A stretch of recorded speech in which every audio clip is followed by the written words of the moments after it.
Hey guys, well, what do we think? What up? He turned it down just a hair. Yeah. Just a little bit, but he's still fucking. It's lost still a little quite bit loud. of the fucking like, but you know, Such a great intro. So for everyone, the guys that aren't aware what we're talking about, we you might have noticed that the Rocco's opening the intro video. It's a bit loud. It was mastered pretty hot, so we have a remastered version which I just played now. So it's still pretty loud though, isn't it? Yeah, no, it's not too bad. It's good. Sounds good. I think it's perfect, man. It doesn't like jump out of my speakers here that I'm listening to. No, it's just what I need at 7:15 in the morning. That's for sure. One of these days we'll get Jason drinking at this time. We're back to this. We're back to this again. Setting an alarm. How's everyone doing? Good. We've just been chatting for the last 15 minutes, guys. So we're sorry we're a bit late. We started talking about Mark. I was like, would you like to start the show, Jason? We could have. We've been talking about amps for the last 15 minutes. So yeah. Let's start by just saying good day to a couple of guys in the chat. So that's me. That's you. Hey, it's Rick, isn't it? Hey, Rick, man, how you doing? Hey, man, hey, guys. Purposeful Porpoise is a Tone Talk regular, isn't he, Dave? Yes, he is. Yeah, that's a tongue twister. Mm-hmm. I know that's hard to say. Yeah. Our Tone Talk regular that we love the most is Scent of a Wheelchair Pillow. Scent of a Wheelchair Pillow. Yeah. We'll know that we're getting somewhere with this stream when he rocks up on here, man. All right. Hasn't happened yet. Yeah. So Purposeful Porpoise is saying, I wish this amp, in reference to the 2203, I'm assuming you mean the JMP, look more like a Plexi. So the switches, you don't like the rocker switches, man. I don't know. I think rocker switches are pretty cool. I think the rocker switches, so.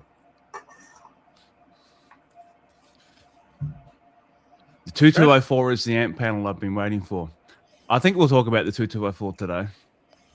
Sure. Well. It's exactly the same thing. It's exactly the same thing. Especially when we get into the filtering.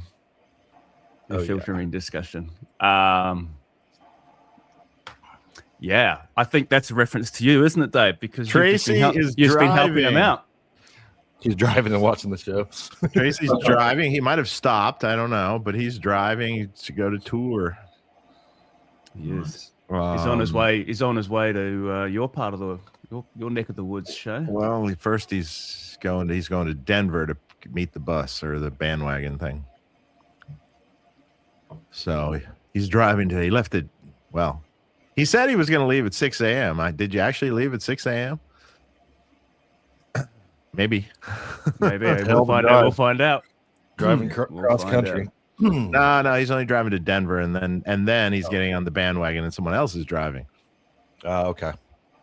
Well, then he just has to sit alone on the bandwagon for the rest of the trip. We've got a super chat here already, so let's hit it before we get into the mighty 2203.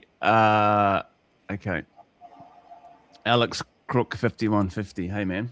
So the question is, hey guys, what component changes are needed to convert my 81 2203 from EL34 to 6550 tubes? You don't have to change anything other than the bias, but often you would change the 220K bias splitters to a lower value. Yeah. And that changed for Marshall over time. Let's see. They used either 82K or they used 150K. Not sure why they didn't use 100. But and that's true. And you know, all that's going to do is that's going to change your low end amount, really. Like the lower the value of that resistor is going to roll off more low end with the phase inverter caps. So you you don't have to though. Just buy it. And this amp right here, the Zach Wild version of the 800, just completely stock with 6550s in it. They didn't change any. You know, they're still 220Ks, so you can totally just Which, You can find, Alex, you can find online the old Marshall schematics would normally notate the bias resistor difference for a 6550 amp. You know, the bias dropping resistor to get your bias pot in range for those things. Range, One of the other questions that always gets asked about 6550s in a 100-watt Marshall is as how do you bias them, like in terms of milliamp draw, plate dissipation.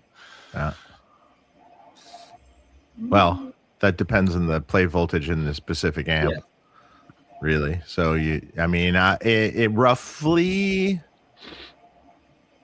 I'm pretty sure I used to bias them about 50.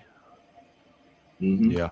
On those in that style amp, in that lower plate voltage sort of style amp. Yeah. You could go as low as 40, but I mean, it's whatever you like, really. Yeah. I'm to the point now. It's like the bias is like, what do you like the sound of? Here's a nice range. You can go anywhere in this range, and you're going to be fine. But do you like the sound of it on the hot? Closer to 70? Do you like it closer to 60%? Do you like it 65%? Do you like it colder? Yeah, I mean. Yeah. And some amps are not as sensitive tone-wise to it either. You know, some amps you really notice it more, but like some amps are like kind of fine, even if it's at 30, if it's at 40, or it's all good. I think the 2203 or 2204 is a little sensitive to it because it's a bright amp to begin with. Yeah. Depending on the era. Yep. Which we're going to get into. Which is almost a brittle amp at times, but brittle's a good way to describe it. It can be, and a slightly hotter bias kind of makes it a little richer to me. Yeah.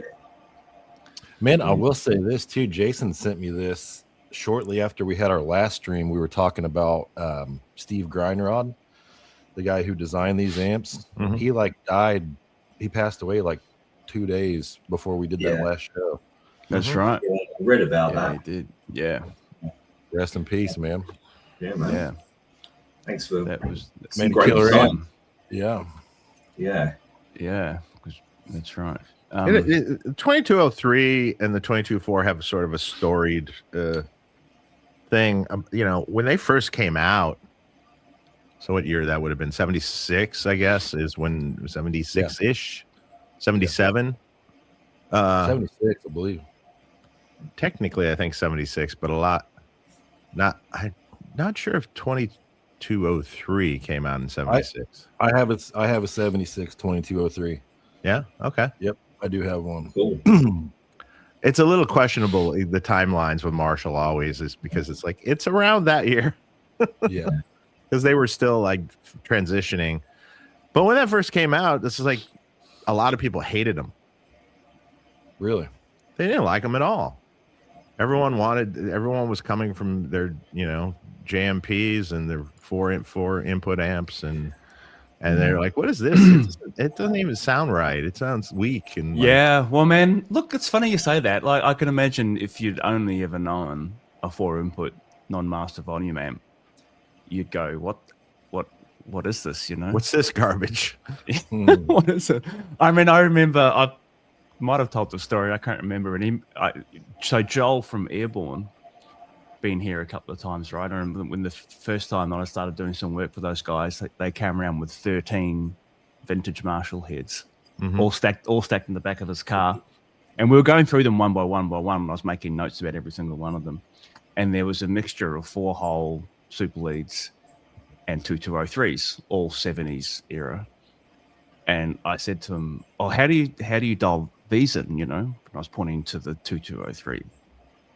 And he said, "Well, what do you mean?" And I said, "Well, that's a different amp than that one, 4-holer." And he's looking at me blankly, like, "What do you mean? They're just Marshall JMPs." Just rock and roll. Yeah, I just turned he them up. probably turns the master on 10. Yeah. Right. Everything on 10. Fucking dimed.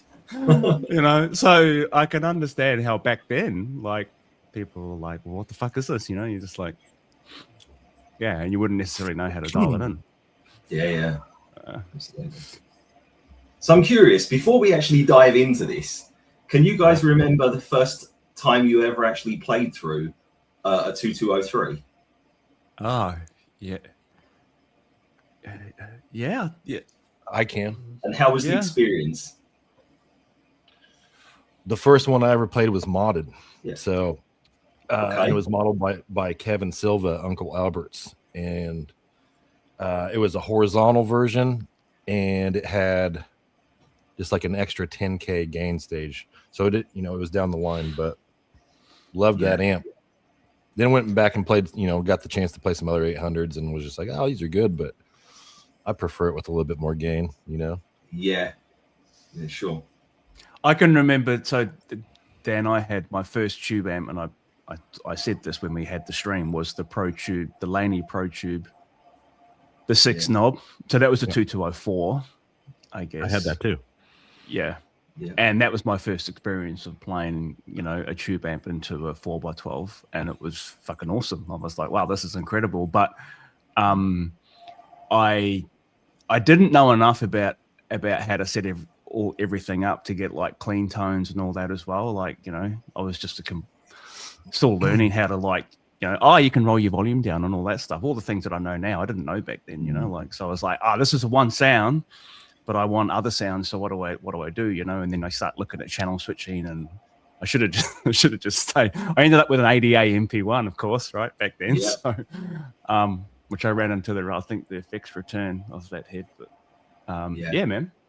I mean, years later, I remember playing a gig, and it was a hired backline, and it was an 800. And I was like, oh, yeah, these are fucking cool. But it'd been a long time since I played one. Yeah. I had mine. I got it, and the same amp. And it's like, I think I got it because I think I saw like Rat using Laney's or something. So I somehow got a hold of one.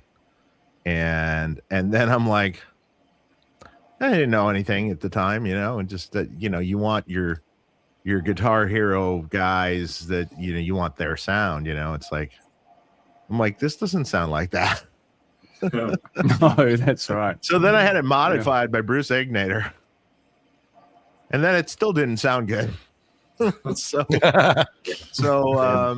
hate that. So that went away eventually. But then I remember my friend, I always had modded it. So I always had old Marshalls, vintage 4-input style Marshalls. And then I had various mods over the years till I settled on one I liked the most, which was done by Dan Russell, who designed Naylor amps. He had modded Marshall. And it was, I had two of them. One was 100, and I had a 50-watt Plexi too that had no Tolex on the outside of it, and I still kick myself for getting rid of that one, because then down the road it's like you're always searching for something better, right? So, but that was a great amp, and I used to have the documentation on what was in it, and I don't have it anymore, so that's a bummer. But my friend used to use a 2204. JMP, and he was in a band we used to hang out with a lot, and he always got a good sound, but he used a Boss graphic EQ in front of the amp boosting it. And I later got a JMP and tried to do the same thing as he was doing. That didn't work for me either, so it just wasn't. I never bonded that much with JMPs. How about you, Dan? My first experience with one was I actually inherited one from my neighbor. No way. Yeah, it was a 2204, like a JCM 800 one, and I'd never played through the JCM 800 or really any kind of classic style tube amp. I'd played through some newer things like JCM 2000s or JCM 900s, but I didn't really like them. But at the time, I was playing through like some rack stuff. It was like modelers, like some of the early modelers and things like that. I didn't really know anything about like good amps and good gear. It was just, whatever had like loads of distortion on tap. It was easy to play, And yeah, I inherited this 2204. It was a 1981 or an 82 bone stock, totally, you know, all original and everything. I remember I'd seen Zach Wilde playing one, you know, like a 2203 at Ozfest, like in 2001 or 2002. And I was just like blown away at how big it sounded on stage, right? And I'm thinking, this is going to have that tone the minute I plug into it. And I just plugged into it. It was just soul destroying because I realized that I've got modeler hands. You know, I couldn't get anything worth a shit out of it. Like I was just, like playing it thinking, this feels like I've got like barely any gain, no sustain or anything. And it was a real sobering experience. And it was like disappointment in the moment, but then I stuck with it and played it more and more over time. And then kind of learned the ropes with those kind of amps where you've got to give it volume, you've got to boost the front end with something, you've got to have a good speaker to match with it. Yeah. And it's a little bit like learning to ride a bike, you know, when the stabilizers are off of it and everything. And, you know, it's like it takes a while for your hands to learn how to like manhandle the guitar properly to get the kind of tone and gain out of it. But yeah, it was strange. Like first time plugging in was disappointing, but then after a while, I kind of figured it out, and I was like, okay, this is kind of what it does. And it took me a while before I realized how important it is to get a good speaker to match up with it, and not like G12 75s or something that makes it just sound really brittle and harsh. So yeah, have you still got that amp then? No, I think it's in. I think it's in New Zealand. Oh, wow.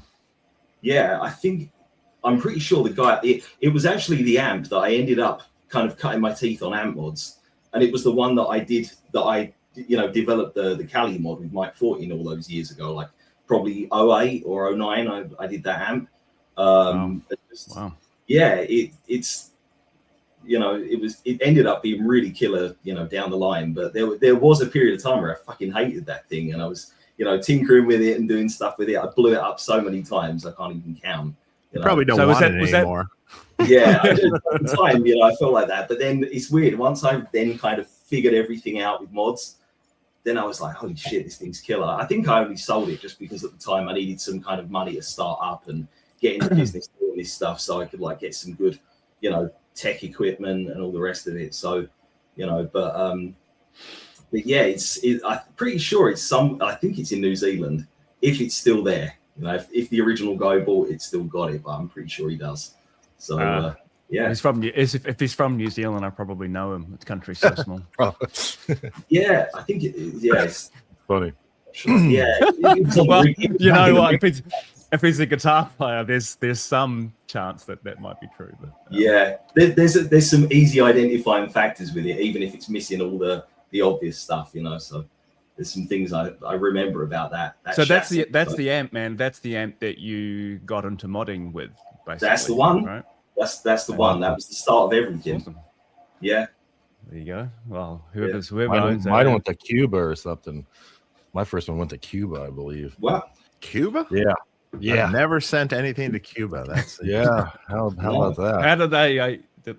Well, I'll tell that story later. But no, I wanted to hop in about this about the 800 thing, or however you want to call it, 2203, 2204 master volume circuit, right? Yeah. Mm-hmm. So all the 800s that I played early on were all horizontal versions, and you know we'll get, you know, once we go down the rabbit hole on this, we'll get into all that. But I remember I had picked up a 77 or 78 JMP 50 watt 2204, and going from that versus the other thing, it felt like an entirely different amp with the, you know, the filtering changes, a lot sweeter, and I never looked back from then. You know, just the earlier filtering and how that amp felt.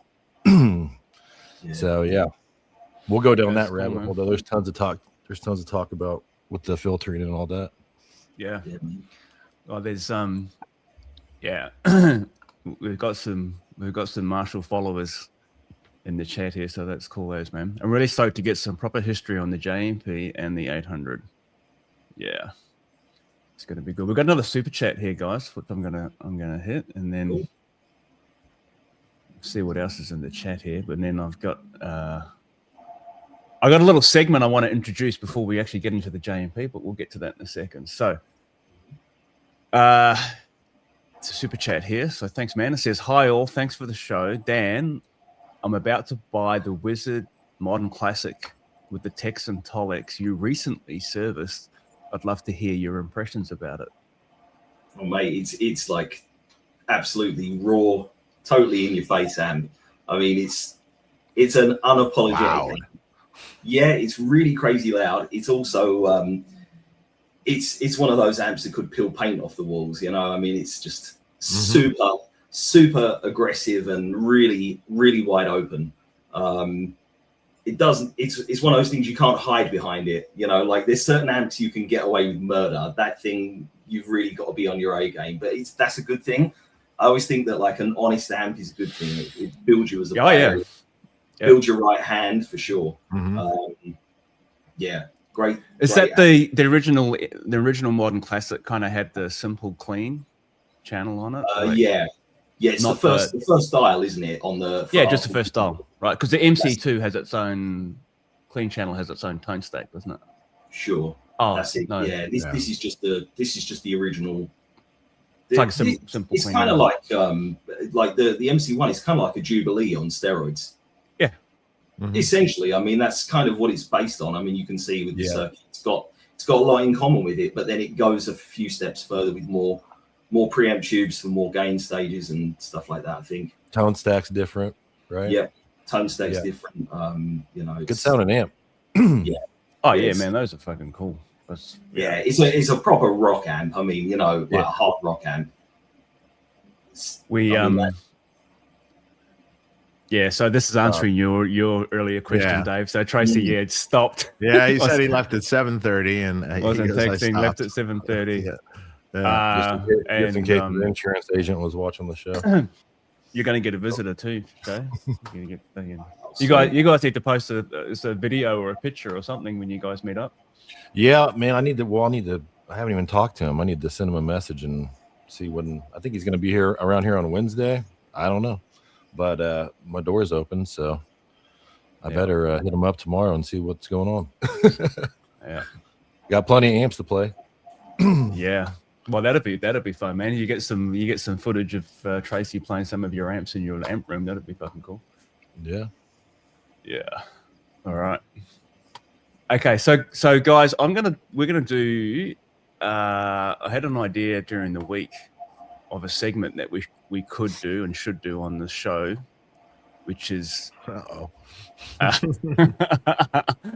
of testing the testing the knowledge of the guys to some degree. But what I'm going to do is I'm going to invite people to send me. You can email me good, clear pictures of your vintage Marshall, like the insides, and the panel. We'll put it up on the screen here every time we do a stream, and get the guys. We'll just basically run through the amp and tell you about it.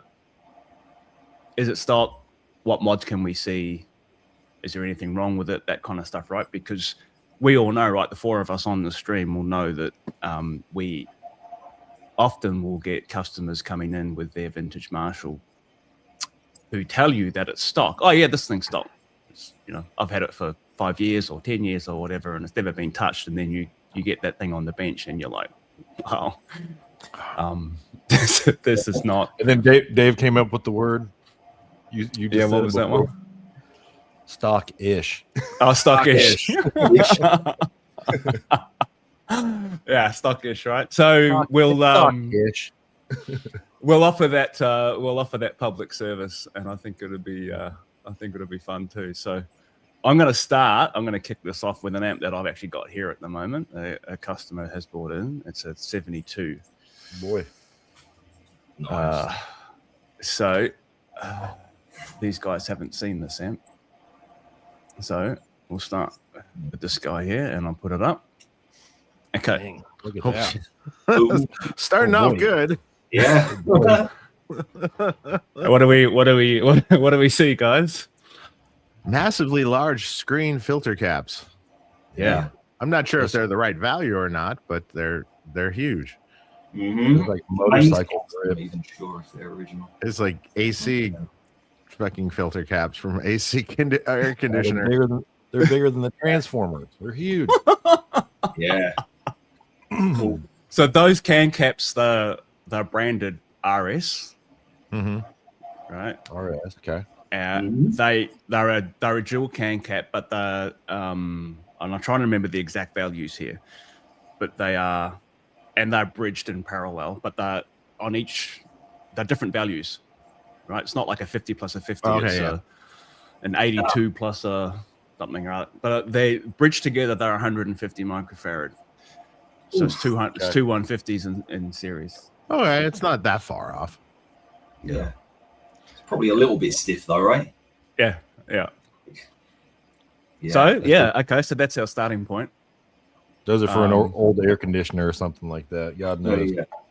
You never know what those are really for. like the can cap that you had to buy, Shea, to repair your aircon, right? Yeah.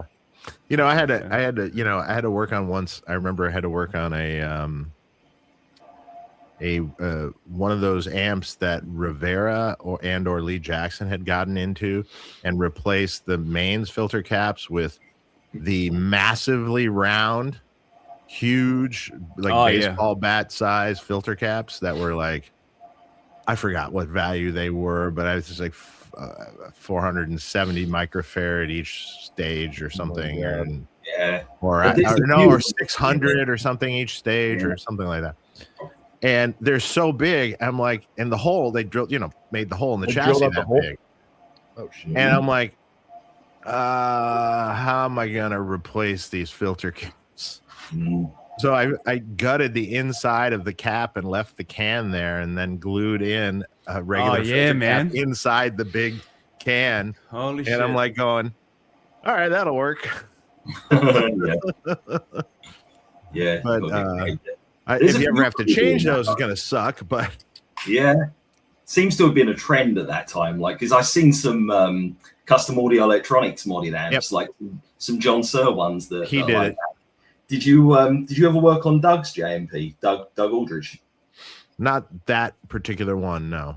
I Right, worked on a bunch of other ones that he uses. The main one he was playing for years that had like huge filter caps on the mains there. Yeah, they were like six or 800s, I think they were. Crazy. It just sucks the life out of amps, man. I don't like those things. I mean, that amp sounded good, but I can't help but think how good it would have sounded just with 200s on it. Mm-hmm. You know. Or 220s at least, or something, like that. Something that brings it down a bit. Yeah. Did Mark Cameron do that as well, or do you think those the amps that he by the time he got them, they'd already been done? It was Paul Rivera was probably the originator, right? And then Lee Jackson, who used to work for Paul Rivera, would do it on some amps, and then John Sir did it. Yeah. The Jose amp that Austin has, that used to be a Lee Jackson mod, and because it had those, right? It had that, and it was remodded at some point in time by Jose. And although this is information that he didn't know at the time, but the filter caps gave it away. Jose never did that. That must have been the amp. Yeah, okay. I thought that was so strange. And also in that amp, he left the, I think it was the 001 treble cap that was left in there on the board. And I think that was part of the Lee Jackson thing too. That makes a lot of sense. I was wondering why that weird massive cap was on the tone stack. That wasn't something that was ever done by Jose. No. It was something he left because he had a tendency to mod whatever the platform was there with his mod and leave the rest. Yeah. Slap the mod on and leave however the rest of the amp was. One size fits all. Yeah. Straight in. All right. I'm going to show you should we go to the next? We're going to go to the next picture, right? So we're going to, I'm going to go out of sequence here a little bit. I'm going to look at this power transformer. That was changed. Definitely not. Although from the top, it looked like an old one, though. It does, right? But the wires don't look old. So that's a lay. That's a lay down cutout. Yep, isn't it? right? I So mean, if anyone- that transformer could have been from a later, it's Marshall, but it could have been from a later.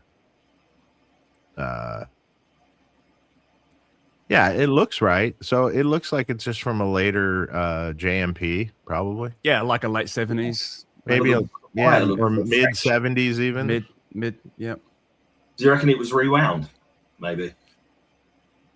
Oh, that's possible, I guess. Yeah, I'm wondering if it was rewound. Although the stack on it looks a little thick. Yeah. The I stack don't know. looks 72. Jason, This- he says it's 72. 72. Yeah, I it's got early a feeling 72. that's. I got a It's a feeling very that's. early 72. I think it's a later transformer, but they've kept the end bell, the end caps on from the original one and put it on it. Maybe. well, yeah, but the original one was a laydown. Oh yes, yeah, true. Sorry, yeah. To be honest, that almost looks like a laydown, like Yeah, it turns. laydown. Well, that's what I with thought you meant, lamination, Dan, where they just Yeah, like and that they put upright. put Yeah. upright. They could've could have done done that. that from the factory. Yeah, that's possible. They did that from the factory. I doubt it. They did it Wire from though, the it's factory. like really fresh. Yeah, that. You that can is see- wiring, yeah, the wiring gives it away. I did think yeah, about that, Shay, and then I I'm thought, thinking if it's no, rewound. this is not factory. gives it away. as the original output transformer, though. You can always though like the cable ties, all this kind of stuff, right? It has the plexi output transformer. The screens on the power tubes were the first thing that popped out at me. I was like, no, Yeah, those carbon films. And ooh, Oh yeah, those are definitely Yeah, not, too small. not factory. Yeah. Not and too small too. But they yeah, should I mean, be this amp is rated at cool 5 because watts. this amp's cool because it still has the plexi output transformer yeah. yeah. and the original choke. Oh yeah, you can also tell because the PT doesn't have the bracket. Yeah. Yeah. That's a giveaway right there. Yeah. Yeah, Okay. yeah. Good point. Okay. Stockish. Stockish. Yeah, super stock-ish. Can I you will zoom. Can you zoom in on that a little? Yeah, I'm going to go in on. I'm going to go All in on the preamp for you guys, right? So maybe we can come back to this overall look as we need to, the overall picture. But here's the pre. Have a close look at this, and what do you reckon? I've had the chance to look at this, right? So I'm going to shut up. Well, This is like, before you touched it, right? like yeah, like Jason, I said, right before you it's, touched I haven't. Yeah, I haven't It's touched it. It's straight out of the box. it's stock-ish. Yeah. So it's a lead spec. It's got an orange drop of some value. Doesn't look like a 0022. It looks bigger. Maybe a 022. It's got some shielded wire for the lead pot. Yeah. Funny Peter North. Oh one. wait, it's got a master volume too. You guys know Peter North, right? He's a fucking porn star, wasn't he? Or what's Yeah. it? Someone North, rocking loads in that hand. Peter North. Okay, that is funny. That is funny as. So it's a super lead style amp with a master volume added. Yes, Dave, Dude, got it. the one thing that pops out to me right away is that this amp would be, if it was completely stock, you can tell, there's red dye dots that they put on every solder joint in these years. Mm-hmm. Yeah, And you can Some are see still where there. they're kind of still there, but then that goes to show you just what this amp really was. Like this amp looked like it had been messed around with quite a bit. What's people's obsession with silicone? Keep stuff in place. I don't guess. know. Fuck man. me. Like for everything? Come on. I mean, like, do you really need No, it it's on not the necessary EQ in caps some and of on the this. thing? And Yeah. then, come on. Like, Not is it not? It's necessary on not. This is some of not it. necessary, man. What a This is pain in the not- ass to peel it all off. Yeah. So hang on, we got a super bass spec tone stack cap.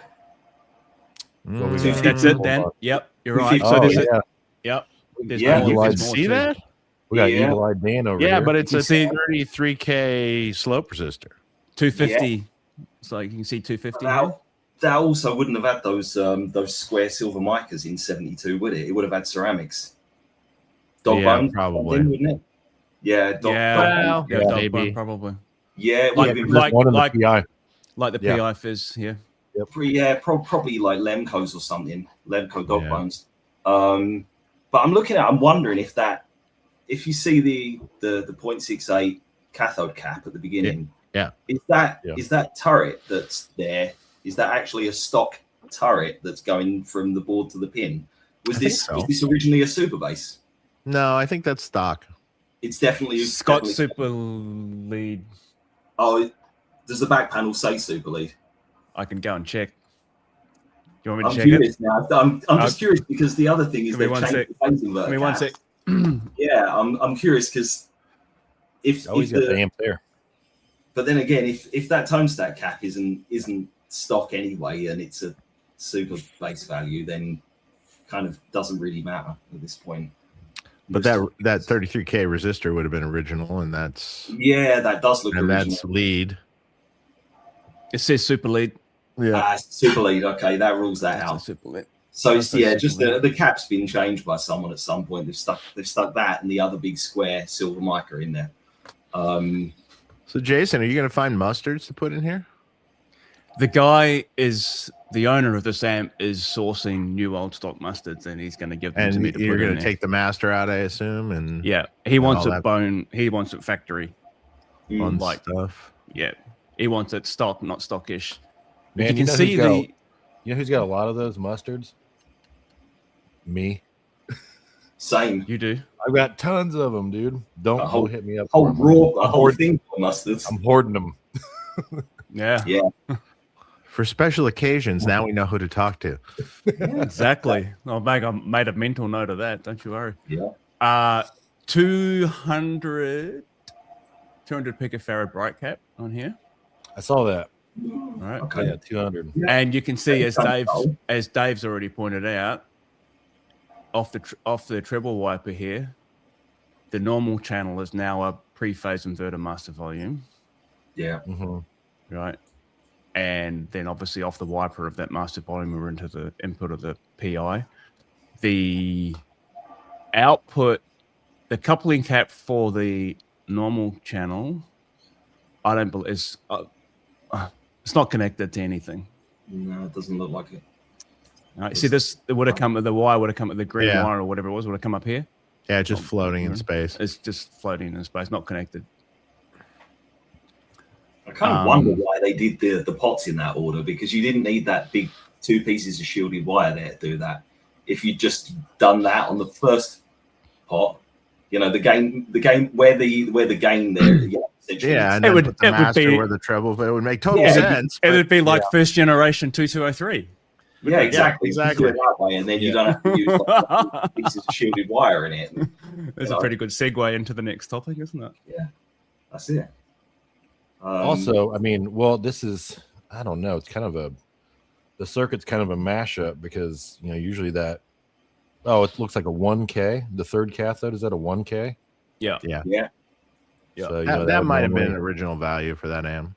Yeah, maybe. But that and the 100K next to it are for sure newer ones. Because yeah. But that would normally be bypassed. That 1K would normally be bypassed in a plexi amp with a 0.68.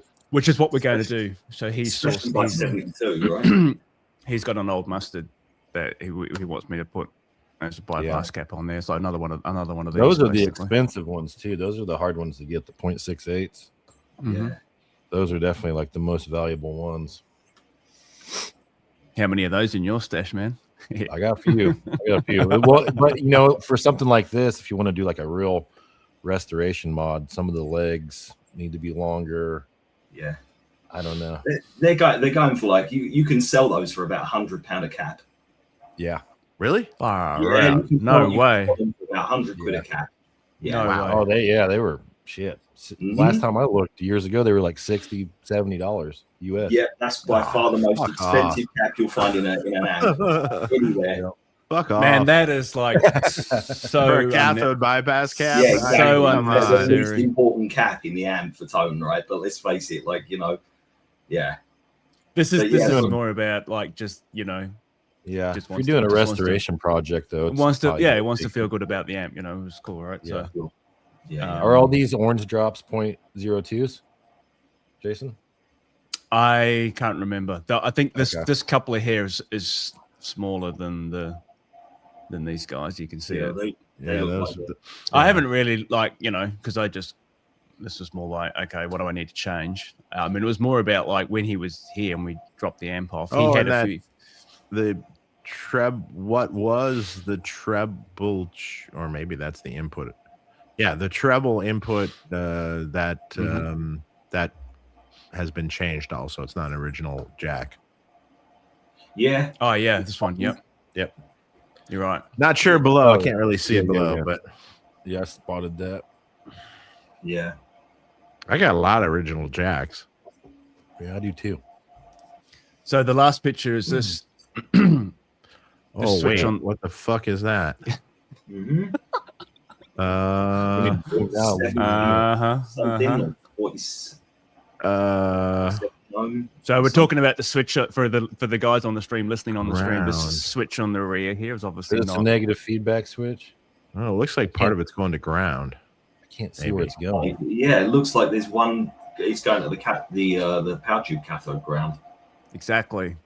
So It's labeled a half power switch on the rear, Oh, it might be lifting the power tubes then, It's but with a lifting- resistor. yeah, lifting the cathodes with the resistor. That's what it's doing. yeah. Okay. How does it sound when you engage it? I don't know. Oh, I fair enough. don't know.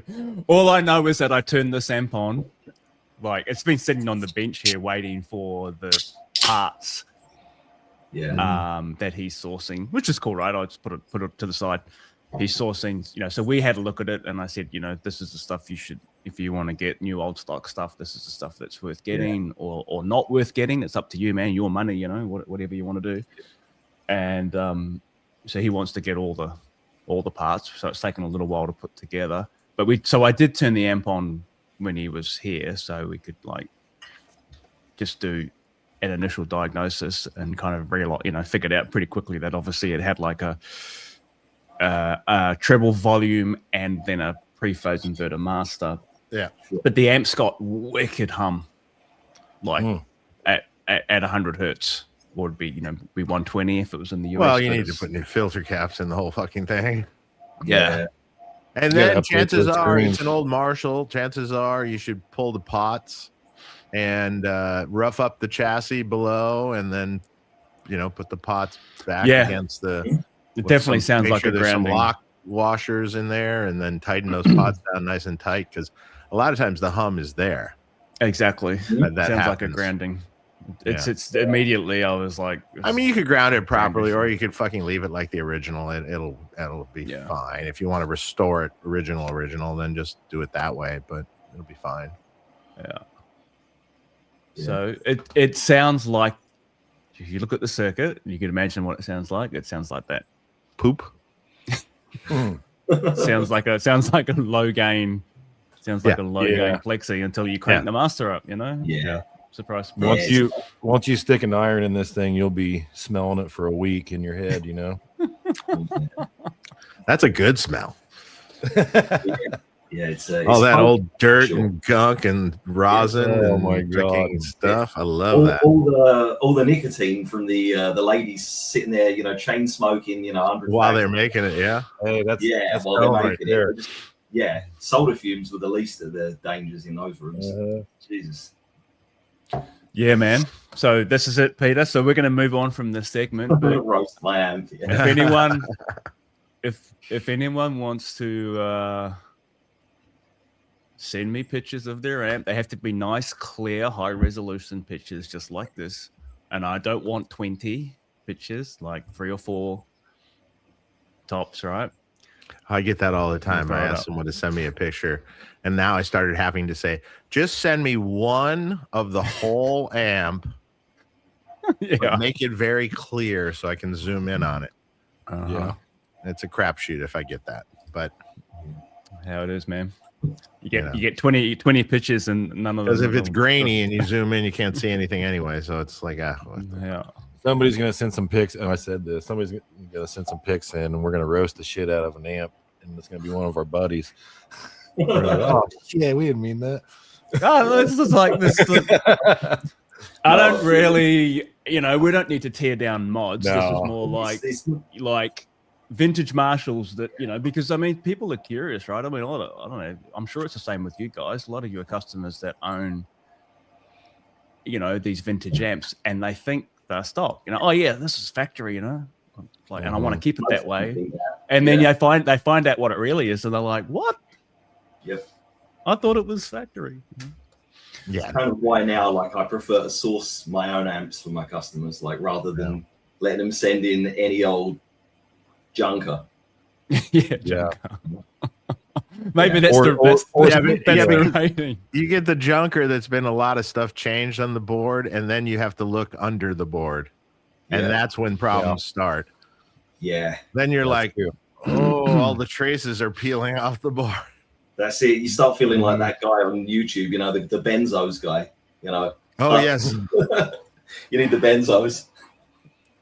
Yeah, exactly. Yeah. Yeah, there's especially those older amps too. I mean, you think about those days with the Metro form, like specifically when you started in those years, there was a shit ton of people modding amps then. Yeah. A lot more than there is today. Yeah. So, that's true. When you get these older amps, you really don't know what the hell you're getting. I mean, that's been going on forever. I mean, I used to see amps all the time in like Michigan and stuff that have been fucked with and modded, and it's always been going on. I mean, I've seen some crazy stuff. What about that amp you had, Jason, once that had the whole like power section in the other part of it, like the whole a power amp or whatever it was. It had a whole extra solid state power amp. That was special. Bolted to the top of the chassis. I've still got that thing that I ripped off it. That amp. I'm still, I don't know. I need to throw it away. It's still sitting on this fucking shelf here. as a reminder of doing this job for so many years, you just end up with so much shit lying around that you pulled out of amps. I've got boxes full of this stuff. Yeah, and sometimes it's good to save that stuff, but sometimes it's like, why the fuck do I have this still? Every once in a while I go through and I'm like, yep, throw it all away. I'm getting to that point. I gotta do another clean out. Like plugged in, like I gotta do another clean out. I get closing in on amps. I'm like, I have so many fucking amps laying here, and there's so much work to be done. I don't even know what to do. Where do you start? This is like, and there's some that have been sitting too long, and I really need to get to them, and of course those aren't the ones you're getting to right away, and it's just like, oh yeah, fuck. I'm exactly. I feel you, man. I feel you on that. Yeah. I mean, there's probably 50 amps here. Oh God, Dave. For work. Oh God, Dave. Oh man, thank you. I'm not far off that. Yeah. Fuck. I mean, maybe I haven't counted, but I'm afraid to count. I mean, let's see. Just behind me. Well, not all of them are work, but 3, 4, 6. There's just 6 laying behind me, just that I have to work on, and then that's just behind me. That's not in the shop, really. Mine's just like climbing the walls at this point. It's like it's like Ingve's live rig. Literally, my house is just like Ingve could come here and play a concert right now. He's playing up amps here.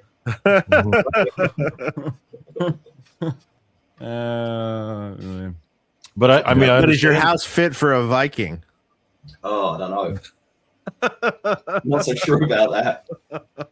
Don't know if the door frames are wide enough, and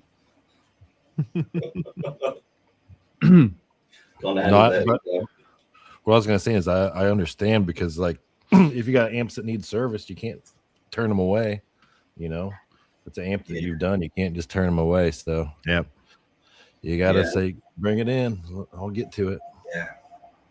I try to avoid the service jobs where I can, but just because the mods are it's too much to get through. But then every now and then there's some jobs you just can't afford to say no to, because it's don't you have to send me an invoice? Oh yeah, true. Yeah. I forgot about that. I'll do that tomorrow. That was a real hard one, wasn't it? Yeah, it was a tough job. You put a set of tubes in and bias it. Yeah, that's it. Woo! Yeah, you know what? That one before. Oh no, there was another one that came in that I remember. I was like trying to find something. Ended up being something simple, but you know when you just go chasing your tail for like an hour, and then you're like, oh fuck, why didn't I check that straight away? You know, sometimes you get those kind of jobs, you know, and those ones. Yeah. I tell that to people all the time when they're emailing me. It's like, I tried the tubes and I tried this and I tried that. I go, yeah, just clean the pots or your loop jacks. Try that first. Oh yeah, it's the loop jacks. They're dirty. Okay, there you go. Yeah, man. You wasted a bunch of time doing nothing. Yeah. Yep. I just had this the other day. Same talk that you just said. I just had that the other day. Yeah. Yeah. I always tell people, okay, getting power fluctuation and this and that, and then I'm like, okay, the first thing I want you to do, and I send him a detailed thing of I want you to clean the loop jacks and clean the pots, and then see where you're at. Because alpha pots do the weird tin whisker thing sometimes, and they do all sorts of wacky things. So just do that first before you touch anything else, and then see where you're at. Oh yeah, it fixed it. Okay, cool. Especially on a Marshall, like the pots. Like I've got a 87X right next to me here. Like the faceplate has like a little spot to where air can get through it. It's not super tight. So you know, if that's not played, it's just game for dust. Yeah. So yeah, I mean it's chassis forever. Yeah. You get warp chassis and it's got a nice big gap in there, and every time you open it one year or something, it's just full of dust and shit. So, yeah. It's just underneath, like you mean like in the line against the head shell. There's a gap. Yeah, just a little bit. It's in there, and I mean, if you live in a really dusty house, or you know, you've got carpets and stuff, it just can't help it. Dust just gets in those things, and always finds its way into pots where there's grease and lubrication, so it sticks to it all, and starts to get all. I mean, especially the worst is the gain pot and the master volume. When those get, I mean, that can just make an amp go haywire. Yeah. So you know. Yeah. Yeah. All right. So I'm just we'll wait for Dave. Should we start this thing up? Get on. Let's get it going. Yeah. Someone here is saying. Questions? So toys in the attic is saying, "Hey guys, if I had to keep only one of 2203, 2204 of the dozens, it'd be the 77 2204 with the lower plate voltage." Yeah. Yeah. A lot of people love them for sure. Yeah, I got one here at the moment that I've just been modding for someone, but it's not like I'm not modding it to take it away from a 2204. I'm just adding some switchable stuff. Like there's switchable cathode, first stage cathode, and all that kind of stuff, and a couple of other little bits and pieces of loop. But it sounds great, and it's that low plate voltage version. It's just a good sounding amp, Not exactly loud, but okay. So what I've got here, and you can see all the thumbnails down the side here. I spent some time on the internet yesterday, getting some stuff sorted out for this conversation. So we've got basically a transition history here from the first master volume amp all the way through to late 80s 800 versions of 2203, but some 2204s as well. So we will talk about 2204s as we go. And this scheme here, which we found, the 2204. I couldn't find a 2203 version of this, but I don't think it existed. Right. Yeah, at least the schematic doesn't exist as far as I know. Yeah. Oh, there you go. That's probably why I couldn't find it. Is that coming? Do I need to zoom in on this, guys, or is that zoom in? Yeah, zoom in on the front. Zoom in is good because I'm blind. Yeah, it's kind of hard at this point in my life. Okay, go to the left. Up to the left. That's probably good enough to see. I can see that well enough. I I find it interesting that they labeled it high and low. Not really. No. Yeah. So let's explain. Who wants to take this? Explain. Talk about what this actually is, right? Because it's not. This is the very first version of the master volume, JMP, that is not what the 2203 ended up becoming. No. Yeah. Okay. So this is a JMP, right? This is probably labeled a JMP too. Yep. Oh, JMP. Yeah, they're all JMP era. Yeah. Yeah. And there's that's that needs to be talked about because not all JMPs are actually Master volume. Yeah, master volume circuits. So this is like, so let's talk about that for a second. It's like This confuses people. So Dave, you had a question on Tone Talk last week, not the one from this weekend, but the one from last week. I think it was Michael that asked it. Yeah. Which was, what are the differences between my Plexi, my 70s Plexi, 70s Super Lead, I should say, he said, and a JMP and a 2203. And you were like, well... Well, the 70s, your 70s 4 input is a JMP. Exactly. Or it was late. I don't know at what time they started labeling JMP. I'm paid enough attention.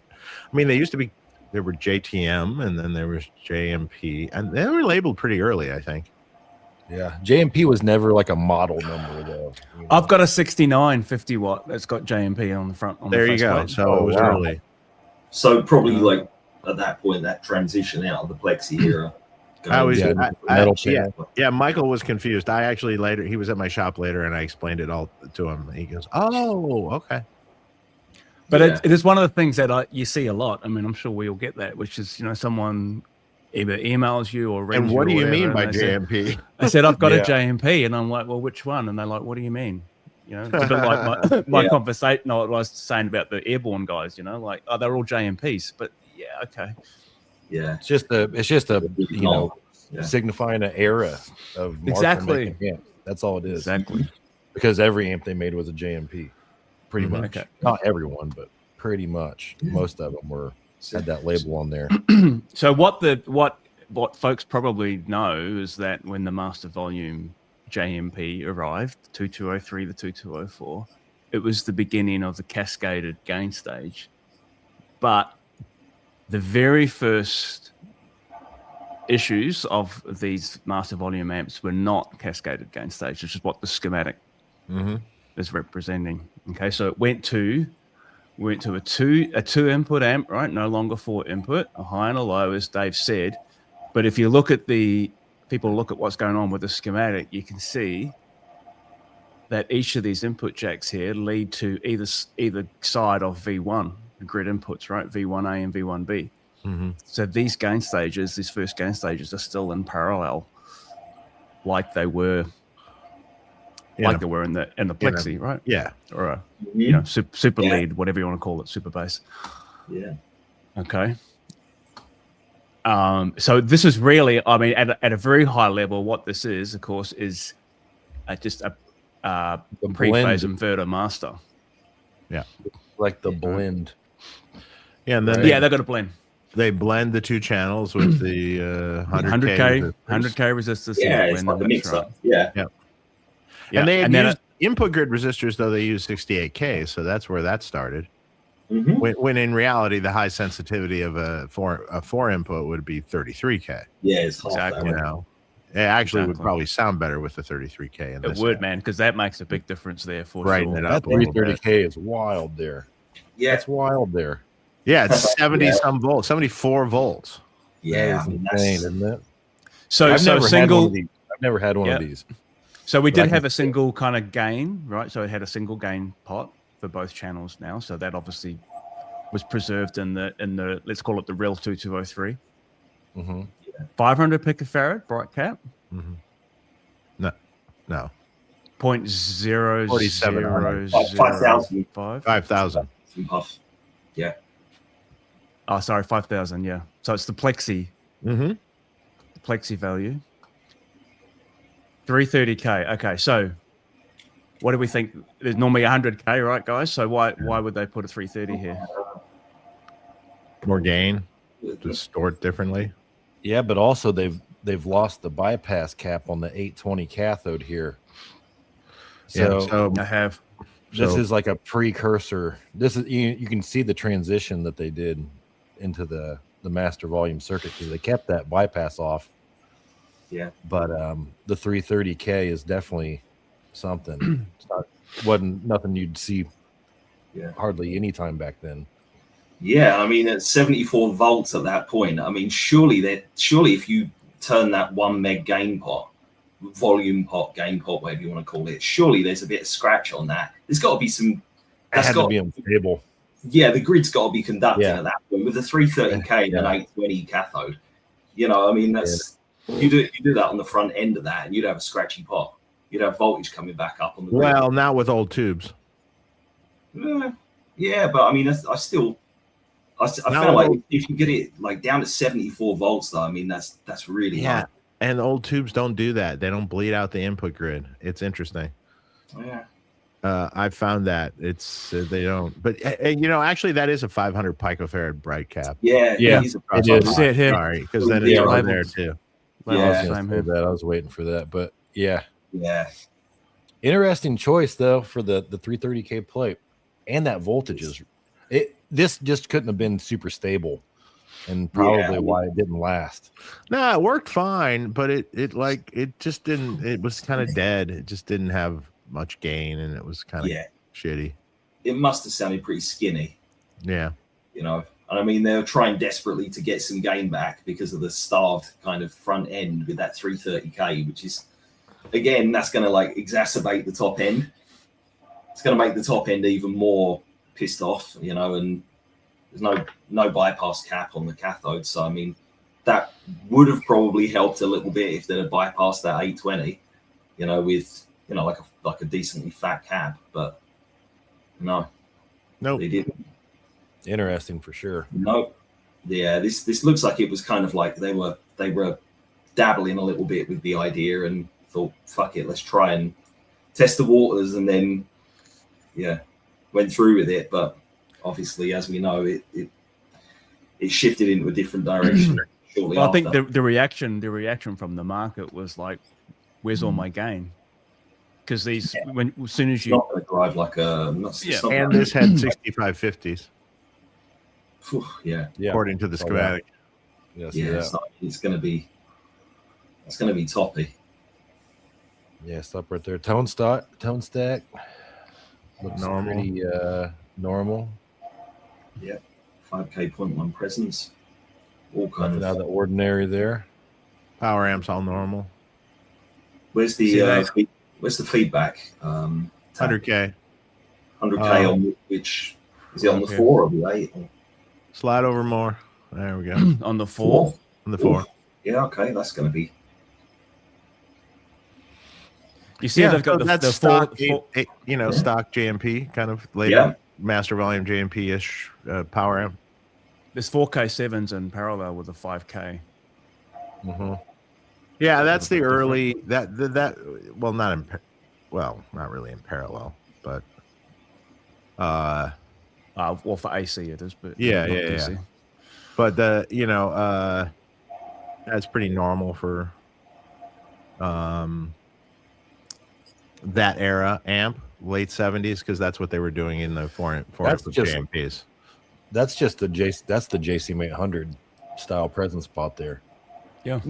But the late era 75, 74, 75 were this setup. Yeah, this is before they went to the 25K pot. This is dated. This schematic's dated 76. Yeah, 11. Frankly, the 5K pot works better than the 25K because a lot of the 25K there's no change. There's no change. Although it won't but it won't ever go as dark as like a vintage presence. No. So that's why they kept raising the value to 25K, so it would bypass it more. And but it actually never does, not all the way. No. You can use a reverse audio taper 25K pod, and then that works better. Yeah. But absolutely. Okay. All right. We're happy to move on. Yeah, move on. Yeah. That was All that right. was kind of like the the middle ground from. So that's The a rare non-max amp, right? value. If anyone ever finds one of those, like, and it's stock, ish, no, just stock. That's a rare amp. I don't know how many of that circuit were made, but I don't think there were many.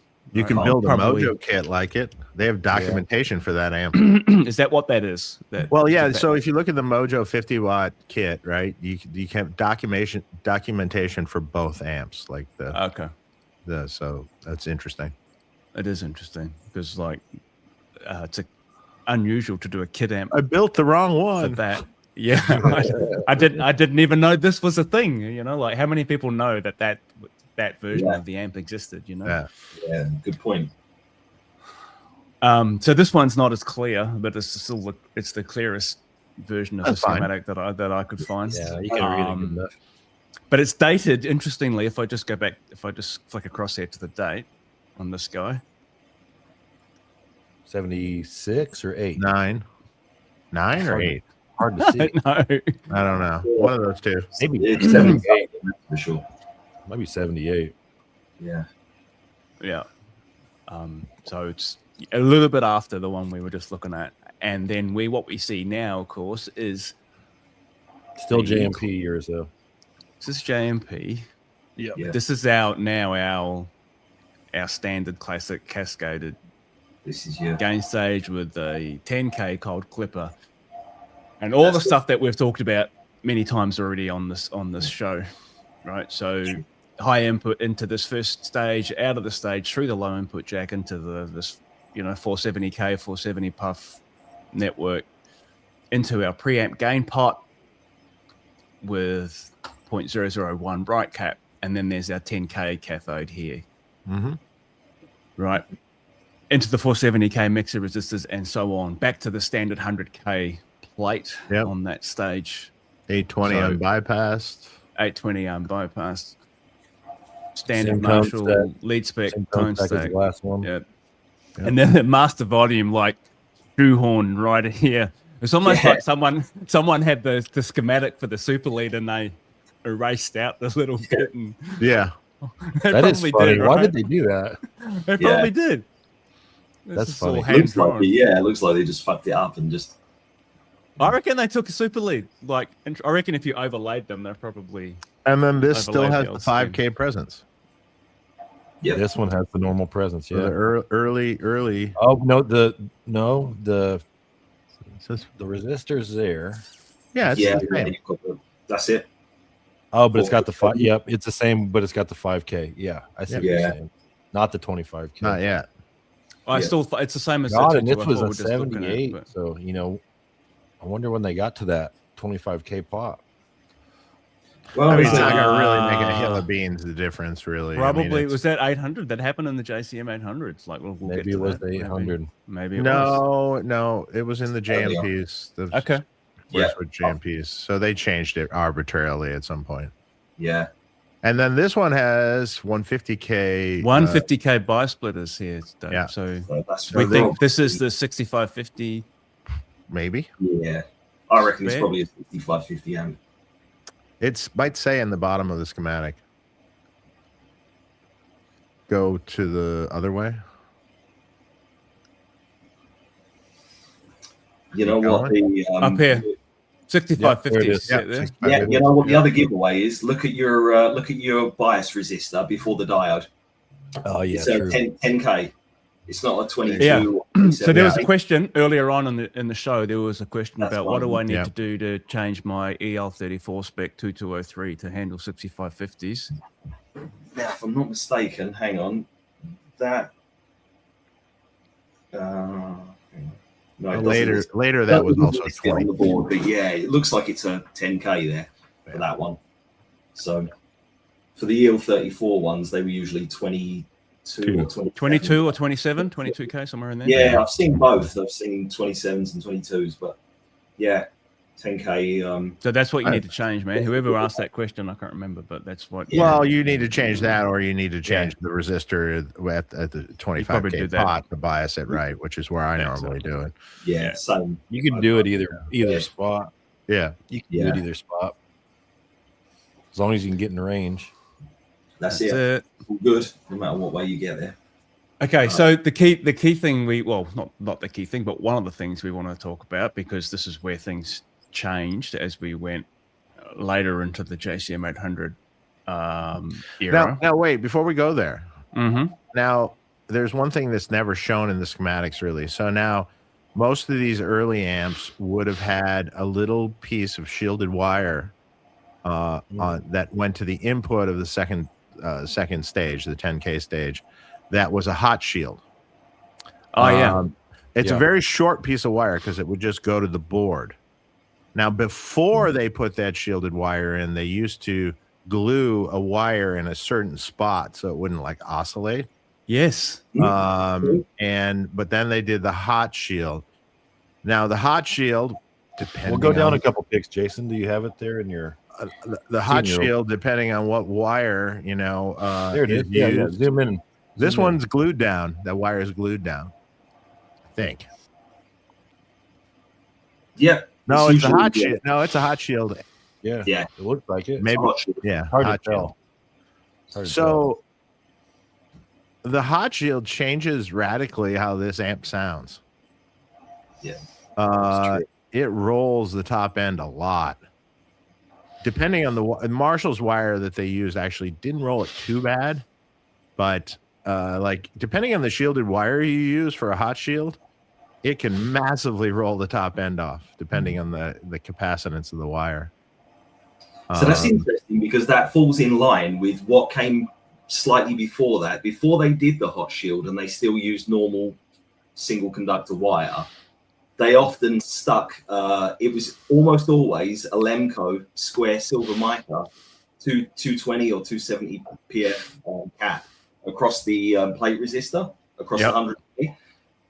You see it way more on the combos, but they did it on loads of, even on the hundreds. I've had loads of them here that had it, and the recent one that I've just done, I haven't seen that one ever. Right, it's a 220 or a 270 PF cap, and if you take that cap off, it'll oscillate. Complete oscillation. Yeah. But if you obviously, if you service the amp and then you shield the input and from the gain pot to it, you don't have any problems anymore. So, but part of the sound of some of these is, the hot shield rolled some top end off. So, I mean, hence the 250 picofarad also would roll some top end off there. That's it. It's sort of like doing the same thing, really, isn't it? It's kind of like two different ways of doing it, but it's slightly. Picofarad cap probably works better. Yeah. And the hot shield. It's a bit more predictable, right? I think, yeah. Generally speaking, I don't like the hot shield ever, and I always wind up taking that shit out because it just all of a sudden the amp is like, whoa, it's alive now. Yeah, you know, it can be quite strong, the effect. Yeah. Oh, and then later they did something else. Later they did a little picofarad cap from the plate to the cathode. Oh yeah. Yeah. Yep. Because they use normal wire and not shield.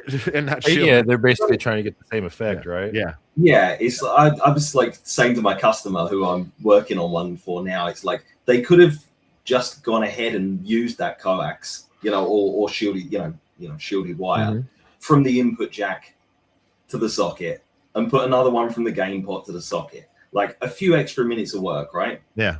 Instead, they were chasing their tail, trying to hot shield, trying to PF cap, and all these other stupid things. And it's like the answer was right there in front of them.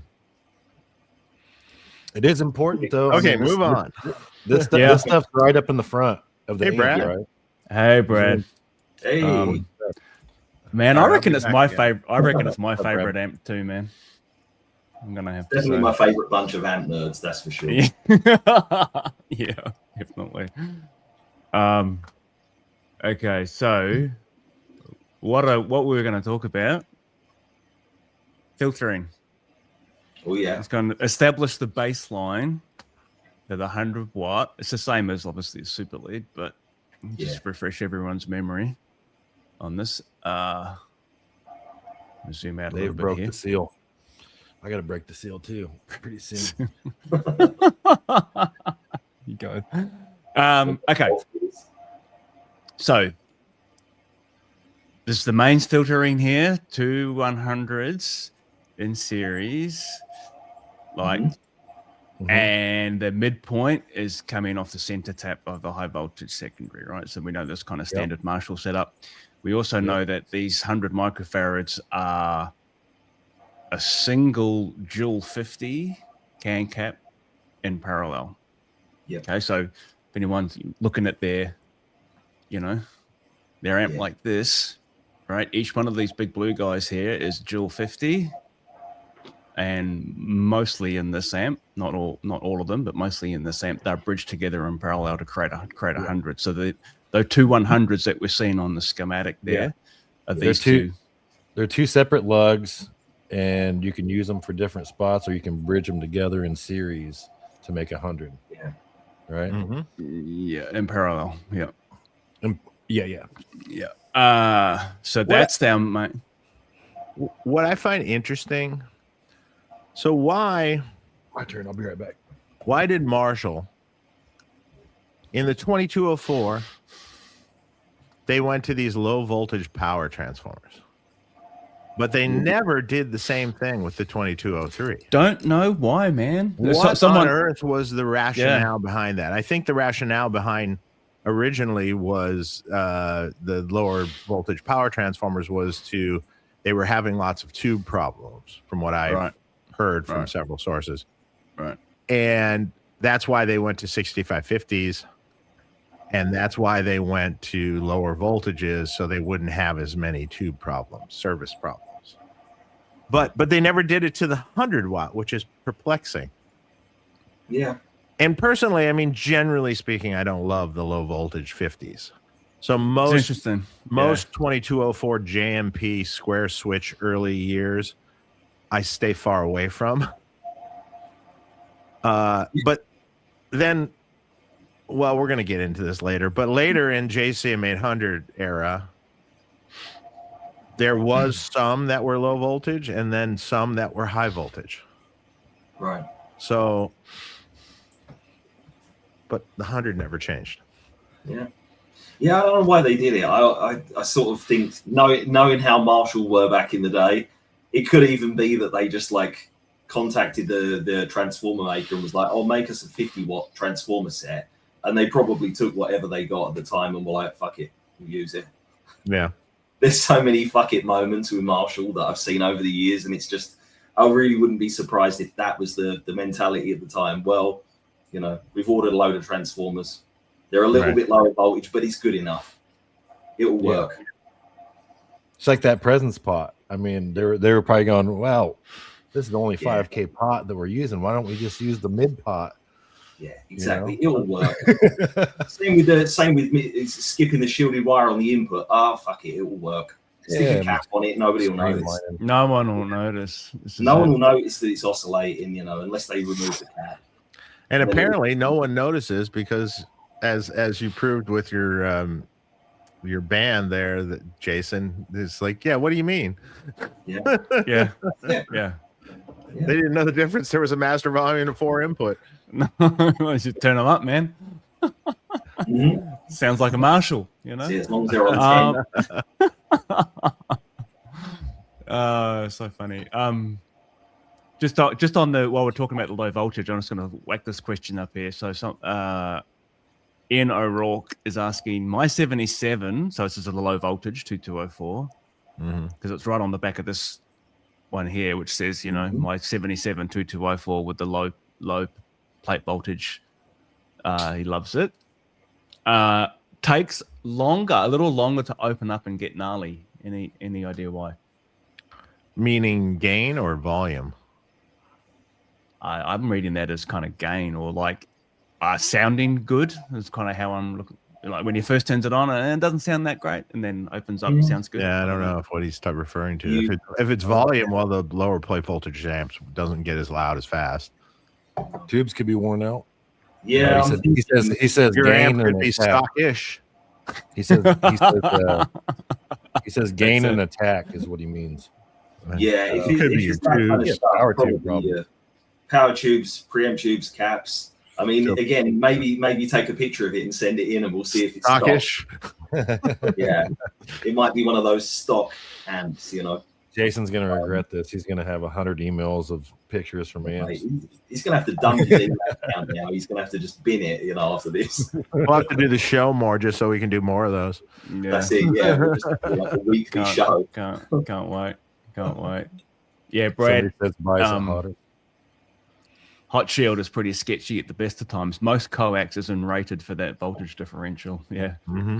I'm curious though, has anyone actually had coax fail as a hot shield though? And actually, No. I've never had it happen. No. And I've always been concerned about it because, you know, like I normally use like RG, I think it's 174 coax, and it's not rated for a hot voltage between the hot and the shield. But I mean, I've used it a bunch of times, you know, in the past as a hot shield, and it's never been a problem. But only in a very specific circuit. I did it in the whole slash thing, you know, like number 34, 39 type thing. You almost have to have it in there. Part of the sound, right? You've got to have it there because it also changes the attack. It changes the is. feel and the response and everything. does. You've got to do it with that. It does. But it's I would still rather not do it. Like in I don't do it in any other amp or any other mod. So, but I've just wondered if anyone has ever actually had a coax fail from voltage, because you always see it mentioned, but I've never heard of it. I mean, you know, Never. kind of, it's fairly well understood. No. I mean, as long as it's heat shrunk off properly and you know, there's no stray errant hairs. Yeah. You know, but you know, the interesting when you say the slash thing, because you know, like the Frank Levi thing, he would hot shield like that, but he would hot shield and put the resistor at the input jack, the grid resistor at the input jack. Oh shit! And so he it's would like hot shield really all the way across the chassis. Yeah, it's not really a good stuff like that. But well, not totally, but it really affects how that high end roll off, and also the kind of cable you use. Like I said, I experimented with this once, like using 3 different kinds of cable, and it was radically different what they did. Some of them would be so dark you were like, no way. It sounded like you rolled the tone knob all the way off on a guitar. Yeah. But then again, his mods were really bright, so it kind of balanced out in some fashion, you know. Oh yeah. If they're on the edge of instability, then I mean, just that top end roll off kicking in is enough to like tame it and stop it from just completely going batshit. Yeah. So, yeah. So Brad's actually saying, in answer to this, he has seen these fail, but on ancient Aussie amps. So yeah, Right. There was a lot of if it's like old cable and the insulation breaks down, or it gets like probably perishes, and probably in that case, I can see where it happened. I would imagine so. Of course, you've seen it, Brad. Yeah. I wasn't aware that there were old Aussie amps that were using hot shields, but it doesn't surprise me. Okay. Where should we go? So where were we? We were talking about filtering, right? We just want to kind of create the baseline for the filtering as it was in the 70s before we then obviously get into the 800 eras. So talked about the mains filter caps, which are here, and the way this schematic is drawn. Screens are Here's there. our screens here. Yep. Right. 256K resistors here just to balance the voltage across these Balancing two caps. resistors. And those do have a tonal effect. They do. Yes. I like the 56Ks better than something else. Oh yeah, 56K sounds great. Yeah. But you can tune that in for other styles of circuits too. But yeah. Anyway, go ahead, Jason. Okay, so that's our screens, and then here's our choke. Mm-hmm. Right. And then our first 10K dropper. Mm-hmm. And that's a is that 210K? Well, I'm just looking at that. Yeah, it's like the notation here is hard to read. Yeah, See, it's that's- two. Yeah, they're saying two. it's two, isn't it? Oh, it It's does say two, two. right? 210K. You see over in here, it series. just got a single, and here it says Yeah, marking's a bit different. But let's just it is two, right? We know it's two. yeah, that's right.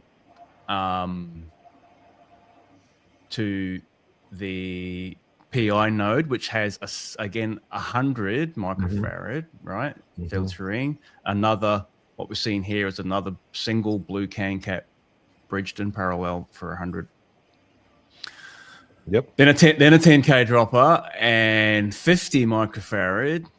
So now we're on the to cathode the follower filtering stage. yeah, cathode follower. That's right. V2, 10K dropper, and another 50 for the actual for preamp. And if we go to an actual picture of the amp, so people can kind of orientate themselves on this. These two, the pair here is the main filter caps. This pair here is the screens, which we saw with the 56K. You should make your mouse little pointer like in a big arrow or something. I think you can change those, can't you? I think so. Yeah. Oh, here we go. There you go. That's better. I don't know how. Can you see that? No, that's just on my screen.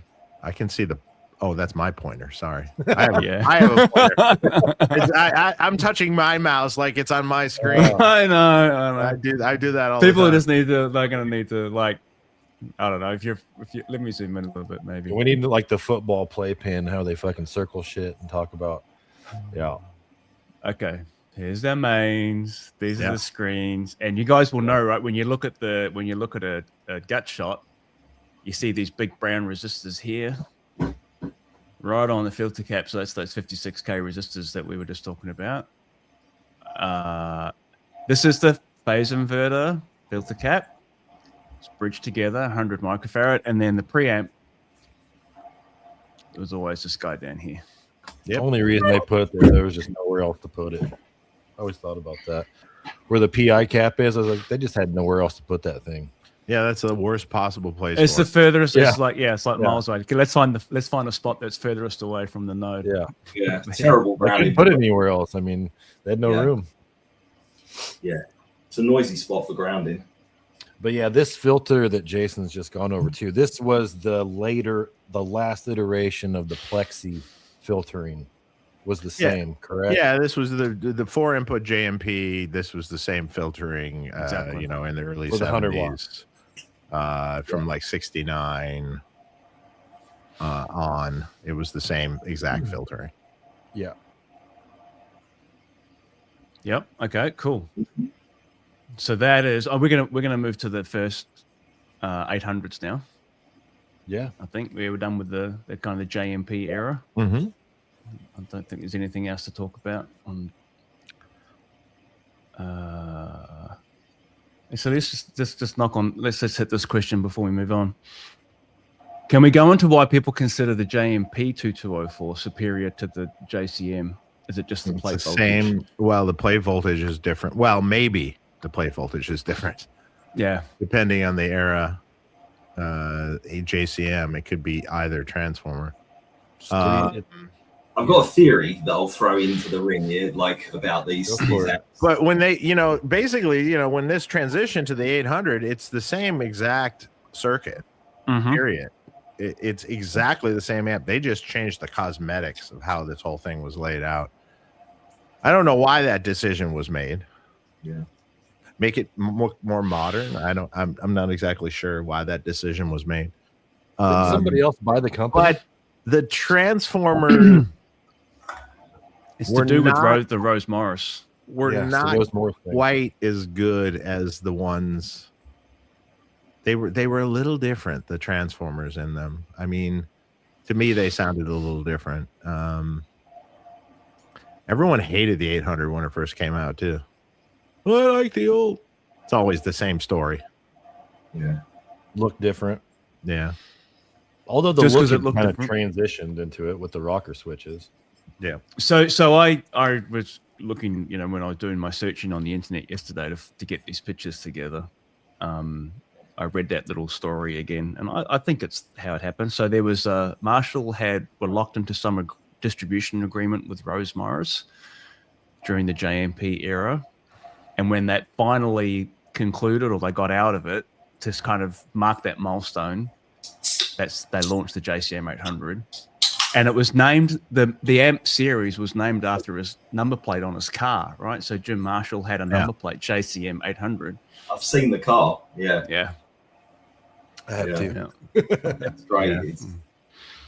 You know what? It's When we were asking about why some people consider the JMP superior, I've got a little theory about this. So if you take an early year, the vertical input JCM 800, take the front panel pots out and look at the taper on them and measure the taper, and you'll see that on the 800, they are like on the treble, the mid, and the presence, they are strict linear taper. But when you look at the JMPs, the JMP use the older style pots, and like loads of them that should be linear in the latest, the later amps. Earlier on, their audio taper, so audio taper treble pot, audio taper mid pot, audio taper presence pot, all of those things. So think about it, like when a lot of guys will associate a warmer sounding amp as being a better amp, like by default, because they're going to hear like the brighter amp as being more shrill compared to sort of the richer, darker sounding amp. And I think that's maybe where that whole thing started out, where everyone's saying, the JCM 800 sounds so bright and shrill compared to the JMP. It takes a lot longer to get the pot turned to the value, with the audio taper, because I mean, you think about it, it's 10% roughly when you're at noon, whereas linear, I mean, it's you'd have that at like 1, right? Oh man, that makes complete sense. I think I've kind of got a theory that might be one of the reasons why people hear them as being such different amps, because again, also like Dave said before about how different brands of pots, even if the values are exactly the same, the brand of pot, the style of pot can be it can have a different tonal character as well. And like the pots they used in the 800s weren't the same as those I think they were Alan Bradley pots that they used to use in the JMPs. They weren't the same pots. They're not as good as the pots in the 800s. It's true. But the taper is totally different on them, and it's not even really a strict audio taper on those JMP pots. It's a bit of a weird audio taper. It's not a true audio taper that we would all think of like nowadays as being like 10% at noon. It's a little bit different to that, but still, I think that's the biggest factor that people hear, because a lot of people dial in things with their eyes, not really with their ears, and they're trying to match the controls, and they'll go, "Oh, I've got an 800 and a JMP, and if I match the pots on them, to the same set, or the JMP sounds so much warmer." Well, then, sure, that will do it. So, whenever you're trying to do that, it's like you okay, here, test this theory. Don't do that. Put all the pots to 10. I mean, I know it's not going to sound good, but just put all the pots to 10 and compare the amps with an amp switcher. That's a good idea. Exactly. Oh, wait, it sounds exactly the same. It sounds not good, but it sounds exactly the same. Exactly, you eliminate the taper of the pot out of the equation at that point. Yeah, 100%. That's it. If you got the pots at any other setting, I mean, unless you know for a fact that those pots are identical in taper and value, it's just everything's out the window at that point. Yeah, there's no way you can do a fair comparison. There's so many differences, like in the same model of amp, whether it was pots or voltage or that presence pot or all that stuff. It's no wonder that all this shit has been going on, or tubes. Or 6550s or EL34s. I mean, there's so much versus the 100 watt.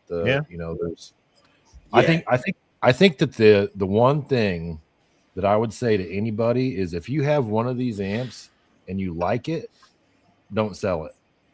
Just keep it. Yeah. Find one that you like, because you might get a few that you don't like, because they're kind of all over the place. Also, the coupling caps they used throughout the early JMPs into the 800s too, those changed a lot over the time. And like the I think the picture of this amp on the board has those little white caps. Oh, those are terrible. I hate those things. First, they fall apart in your Chiclet. hand, pretty much. But Yeah, Yeah. they crumble, don't they? they You crumble. can't desolder one. You can't desolder it from the board. No, it'll fall crumble. apart. Yeah. What year do we think this is right here? This looks like a It, late 80s. I, What do you think? no, No. This is the JMP. This is 70s. Late 70s, probably. Yeah, Oh, like so- I'd guess. 78, Yeah. Sorry. I want to guess like 79. Because Because the very early ones, they shoved mustards in these boards. That's Yeah. right. Well, there's one mustard on the present spot. So yeah, that's my Yeah. bad. Yeah, that mustard always stayed though on the present spot with the JMPs, but they went to the changing the This board is, cap. I reckon, this is a 78.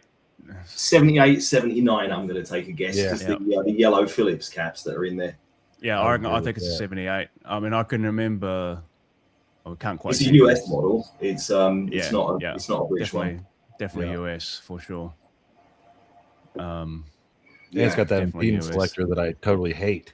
I hate You got that. impedance You've selector. got the 4. Often the US models had the 4 speakers like this. Yeah, it's nice Don't modding. see though. it. You've got, like, We two don't. holes, Yeah, they're we don't see a great. lot of those. Don't see a lot of those here. Most of them are just two speaker jacks here in Oz. And you don't often see this either with the mains, Oh yeah, that's fixed true. mains like that. We never get that here unless it's a US import amp. The amount of those I've had to like cut a hole for an IEC socket. Yeah, I ended up scoring like gold. I got one of those RS chassis cutters that's like a punch, and it's the perfect shape for an IEC cutout with the Oh, chamois nice. screws and everything. So yeah, all those years of like breathing in like metal dust with the Dremel trying to cut the IEC because those cables they always go bad. You know the mains lead on that it always breaks and you have to replace it. So then it's like fuck it, just put an IEC in the thing. Yeah. bad design. Yeah. What else you got past here, Jason? Yeah. Moving into 800 mode. Yeah. So just before we do that, a couple of people here confirming the Rose Morris story. So Toys in the Attic said, so that was in reference to the launch of the 800. It's exactly the reason. And the Rose Morris deal was the worst mistake. Jim Marshall heard it straight from him. Yeah. Plus, it was in the Father of Loud book. And that deal went from 65 to 1980, which is obviously exactly where the Elaine, hey man, you're saying you reckon this is 77? Yep, I think you're probably right. 77, probably 77-ish, like sometime around there, it looks like with those white caps. Yep. Okay, so 800. Who's seen this schematic before? Oh yeah. Wait a minute. Yeah, I've seen this one before. Huh? I've seen this. Oh, this What is year we got? 800 4 input 800. Right. It's both, isn't it? You've got the both. 4 input up top, and then the right, Yeah. Standard lead. Standard lead preamp, and then down here you got the master volume preamp used on the 2203, Oh yeah, I'm looking at the 2204, top. Sorry. whatever, yeah. and they, Yeah. So this is quite an interesting schematic. Like it's spread across 2 pages. So you have the you got 50 the and power, 100. yeah, you got the 50 and the 100s here as well. But you know, for the guys that want to go down the rabbit hole, this is quite an interesting schematic to look at because you can actually see side by side what the differences are between Plexi front end and 2203, 2204, and they're not. I mean, obviously one's cascaded, one's not, but you can see there's not that many components that need to be changed. No. To convert one from the other, as we know. Not at all. Yeah. Right. So what we I think what we look at here is that in the preamp, and if I just zoom in on this because we're going to go down and look at the 2203, 2204, that although this has been completely redrawn, it's exactly the same. Yeah. Can't quite see all the markings on this, right? But you can kind of trust us that all these values across this whole thing. The game pot with the bright cap, the 470K and 470 puff, 100K plate, 470K mixer resistors here. And the cathode follower and the tone stack is all exactly the same as the JMP era. The filtering is also the same. So if we look at this in these early 800s, and this, the date on this drawing is 1981 on the schematic, right? The So filtering. we got the presence at a 22K right here. Okay. So this is the first time we've seen that. So this is new. Yeah. I mean, so Dave, you said you saw some 22K or 25K pots in JMP era amps. Yeah. Yeah. Later. Yeah. Maybe right on the right head leading into this transition point. Yeah. Yeah. Yeah, there was so much crossover. It's like, it's like, we don't have that pot. Well, let's throw that one in. Yeah. That's all right. Get the amp out the I door. won't notice anything. No one will notice. Yeah. This is still, they're still making JMPs at this point, because this is 1981, so there's still JMP at that point still being released, because I've worked on a few of them. So yeah, look this at is a point where there is JMP and there's JCM 800 at the same time out with Transition. the same circuit. Look at the third stage cathode on the non-master volume on this. No bypass. Yeah, there a lot of the early 4-input 70s amps had no bypass also. See, it's like the later 70s Marshall 4 inputs, or the mid 70s, shall we say, had 1K and it had no bypass. Yeah. Most of them. Well, kind of goes to show you that they were trying to streamline things a little bit too. Yeah, but Not only- one. Go ahead. So I was just going to say 1K on the super lead spec and 820 on the true. on the 800 on the 2203. Yeah. I think that's So most of these amps, not they too dramatic. They got the same filtering. A lot of stuff is really streamlined right here. Yeah.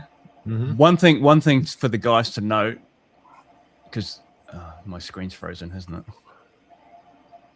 Is my screen frozen? Looks like Yeah, it is. Yeah. All right, hang on. I'll do the hard reset here. I was just going to talk about this voltage chart. Yeah. Oh my God, that always confused the hell out of me. And when I was younger, Yeah. like what, where, what? Oh, pins. Okay. Yeah, in this one it's weird because they've not done it with the pins on this one, have they? They've done it with numbered points. Yeah, Number 5 is like one side of the filter cap on the preamp, Right. and 6 is the it's like a little bit like, who knows what this means? yeah, it's like random test points, isn't it? Just for service convenience. So A lot of it's close though. I mean, looks like they were trying to standardize that too. This is a good say reference chart. It's hard. It can be hard to read this, right? So you look at the thing like, what's it actually saying? But when you're checking, people who are kind of trying to figure out whether their amp is stock-ish or stock, right? This is a good reference chart of what the voltages are meant to be in these amps, right? I've always looked at the voltages a little. I mean, like I never pin to pin. I never did too much of that. I checked certain things like the phase inverter node. Yeah. Where the 8200K meets. What's the voltage there? Then, But you can, that generally falls in line down the rest of the amp, or I mean, obviously you can check voltages in case a resistor just opened and failed or things like that. Yeah. But like I know roughly where I like all the voltages generally. That's right. So I mean, you can pull those points out, right? So point 10 here, which is the phase inverter node. And you can see it up here, right? Yeah, and point 10, right. 330 volts, which is, we know that's where we like it. But that's the rough the sweet spot, right? 320, 330 somewhere is the sweet spot. Right here. But, the funny thing is playing with that voltage where it hits there and then it, it just falls in line down the rest of the amp can radically change the results of how the amp sounds. Oh, yeah. Yeah.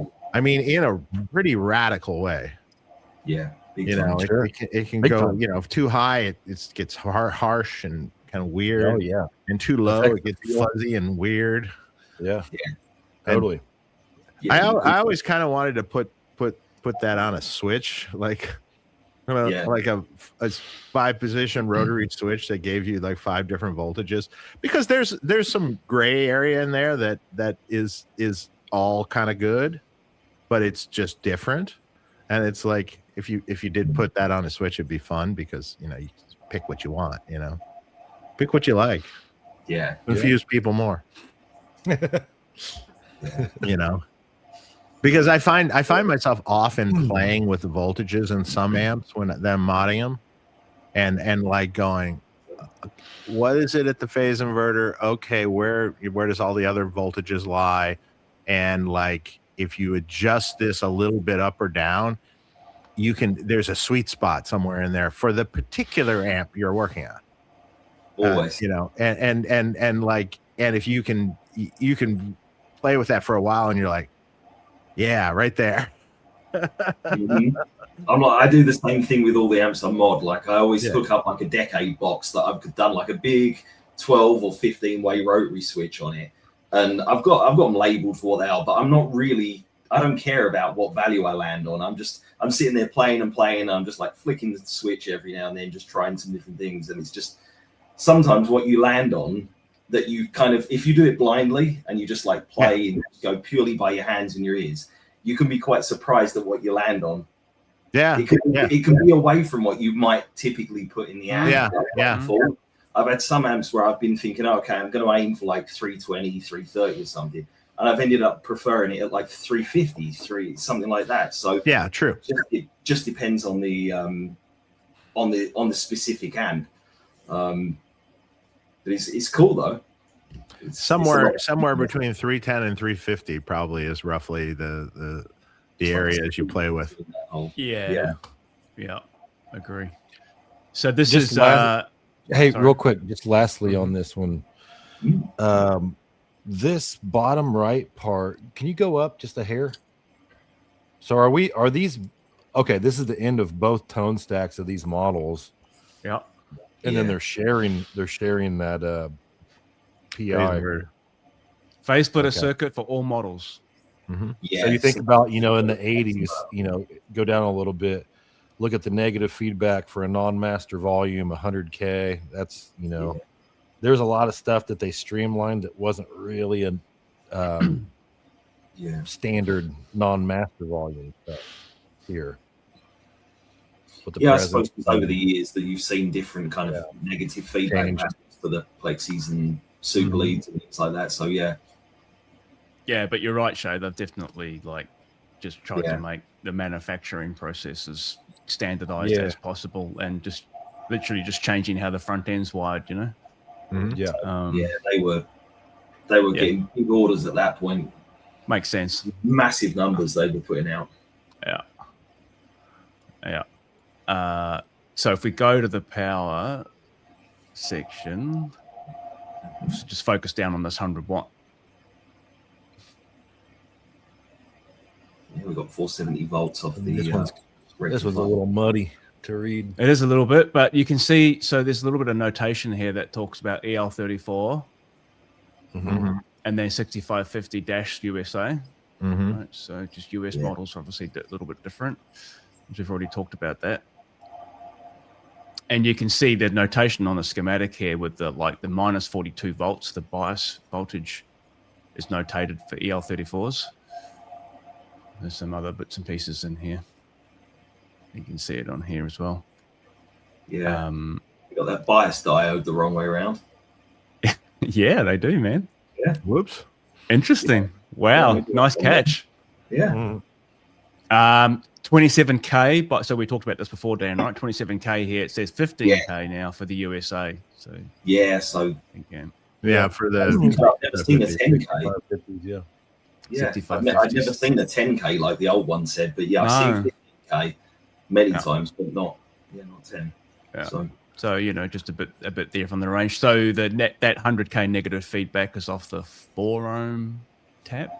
Yes, they totally streamlined that. Exactly the same.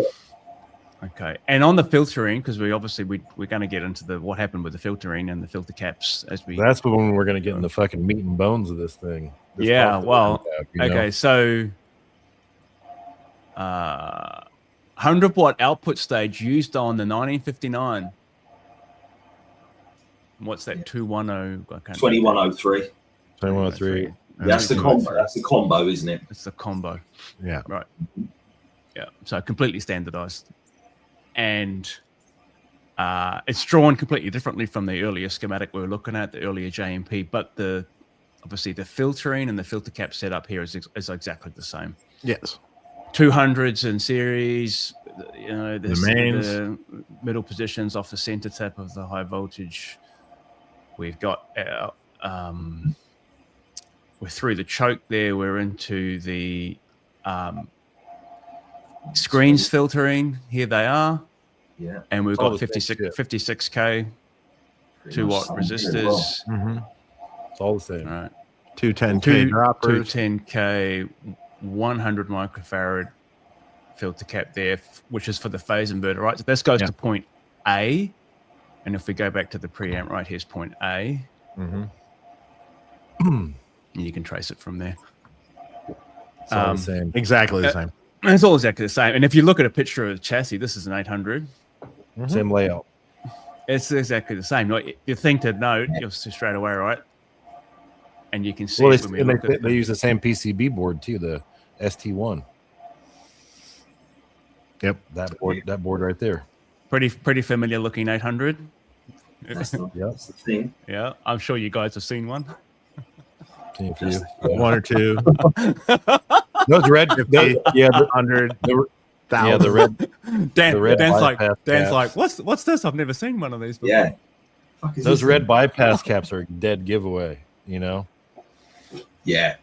That 0.68 cap right there. That's a the old Lego. Okay. brick. So I've Lego. actually I own a 1980 JMP 2203, and it's got those red caps all the way through. Yeah. Dead giveaway. Yeah, that's that point. I think 1980 and beyond, they pretty much had those red caps in them. They didn't really do the mustards at that point anymore, and No. Or the white caps, yeah. Yeah, and sometimes you see different color different color ones like yellow or gray colored ones, but they're all the same. They're all pretty much the same caps by Iskra from Yugoslavia. Yeah. And here's the interesting stupid thing they did also. Look I at hope the you're gonna do heaters. what I'm thinking. Oh, damn it. Yeah. Yeah, no more twisted. No twisted. Yeah. But it's funny though, that it doesn't always hum though. You know, It can work. Quiet. It can work. Yeah, it can work, but not great. But Yeah. Yeah. It does. It takes too long. You can hum like that, but it just depends. Takes too long to twist them, man. yeah. Yeah. Well, look, That's hilarious. we were talking about, like Wizard. You see inside all the Wizard amps, parallel bus wire, like basically SLO. on all the heaters, man. There's no hum. No, same SLO does the same thing. Yeah, there's no hum. I don't know about that. Well, there's hum. I mean, There's a lot of hum. I do DC like that. If I'm doing AC, I'm always going to twist it. With DC's, DC's different. Yeah, animal, DC but you can get away with murder. I mean, it's Hey, go back to the front real quick, Jason, because there's one thing I was wondering if Dave was going to bring this up, but he didn't. Okay, so another big, well, it's not big, but it's different in a way, is that they, in the very front stage, they actually input on V1B. Yeah. So the input is coming on. They flick it. Yeah. And you You're can see right, the Sean. Why? Well, they say I've heard why. What do you go ahead? No, I don't know why. What did you hear? Well, I've heard that V1B is usually not as hot. I mean, there's or noisy in a preamp tube. Well, it's not. Well, it's not necessarily about that. It's the input grid is not anywhere near the heater wire. And that's perfect. Yeah, that's perfect. That's perfect. Okay. Which in turn is less noisy. Yeah. Yes, true. but they inverted those stages. Okay. Very true. But yeah, that's that's interesting. You can see the 10K over there, and Yeah, because the kinda how that 10K was sitting played right out. on the end here, right? Which is, everyone knows, right? It's a This was- second gain stage, but it's at the front of the board. I'll tell you, when I started doing amps, this was a very confusing thing to me. Like when I knew nothing about this and I was going into it, I was like, what is going on here? Yeah. It looked very confusing, but then I just figured it out along the way. But yeah, This amp's pretty stock, isn't it? yeah. Yeah, way stock. Mm-hmm. Yeah. Pretty original. Yeah, looking at this, it probably sounds good. Yeah, and it's nice and tidy. I mean, they were wiring them pretty cleanly and everything. Everything's like tucked in nice and nice and tight and everything. So yeah, I mean, when they're like this, they're usually, as long as they're all healthy and they're all good and everything, they're usually totally all good. Yeah. This, I'm sure this amp sounds great. I mean, we're looks like comparing it to like this pick here. This is the same amp, obviously, and compare it to that. This is our JMP. Yeah. I mean, what's the difference, right? The difference is they moved the switches, power switch and the standby switch. Chassis longer. Chassis longer. Chassis, that's right. Yep, that's true. You know what? The chassis also is a bit tougher because of the way it's you've got the ends that are folded in.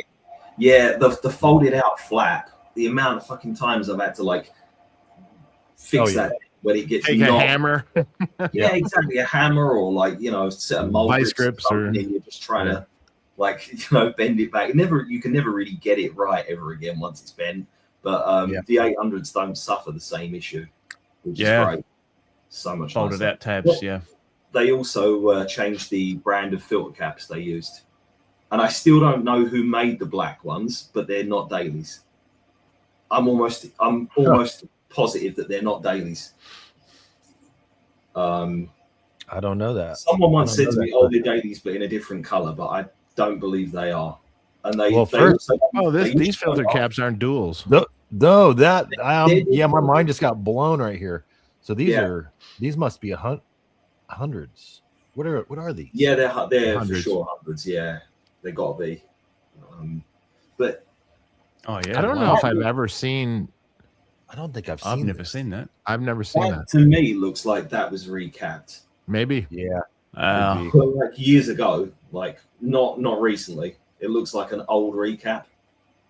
Yeah, you can see there's no, that's a different amp. I think. It's different amp. Yeah.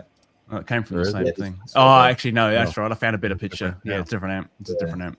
Yeah, I remember. Yeah, but this one to me that looks like they're. I mean, don't get me wrong. It's Marshall. They could be stock. It's like, oh well, Friday afternoon, we want to get out and gotta go to the pub. Yeah. No, they'd already been at the pub for lunch, man. Oh yes. They got to get back there. There's like that's the English way, right? No. The ones at the pub, that when they're at the pub at lunch is when you get the amps that have a wire in the wrong spot or a resistor that is I've had the cathode follower. What's supposed to be the 820 ohm resistor be 10K before?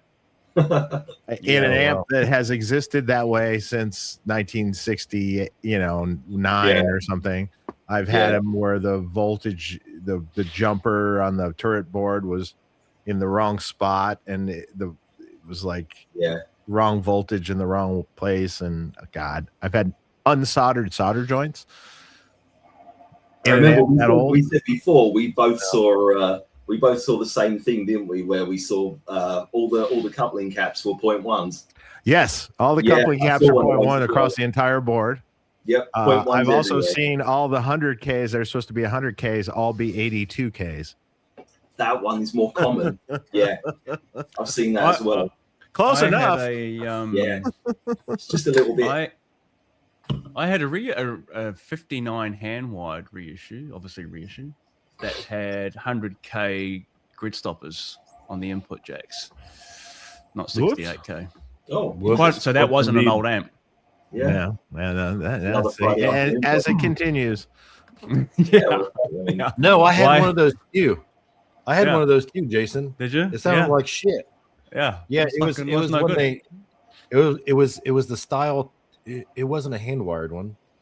It was the style where they do the. It was. Was it the 1950? They do just the two resistors, right? They go straight to the tube. from the 220Ks, and then they do the 1 resistor to go These to the were. other. Well, I could remember. a different amp for you. I got a good one, a different amp. I had an SLO 100 in here that the, you know how into the whatever the second stage there's a 470K grid resistor on an SLO 100.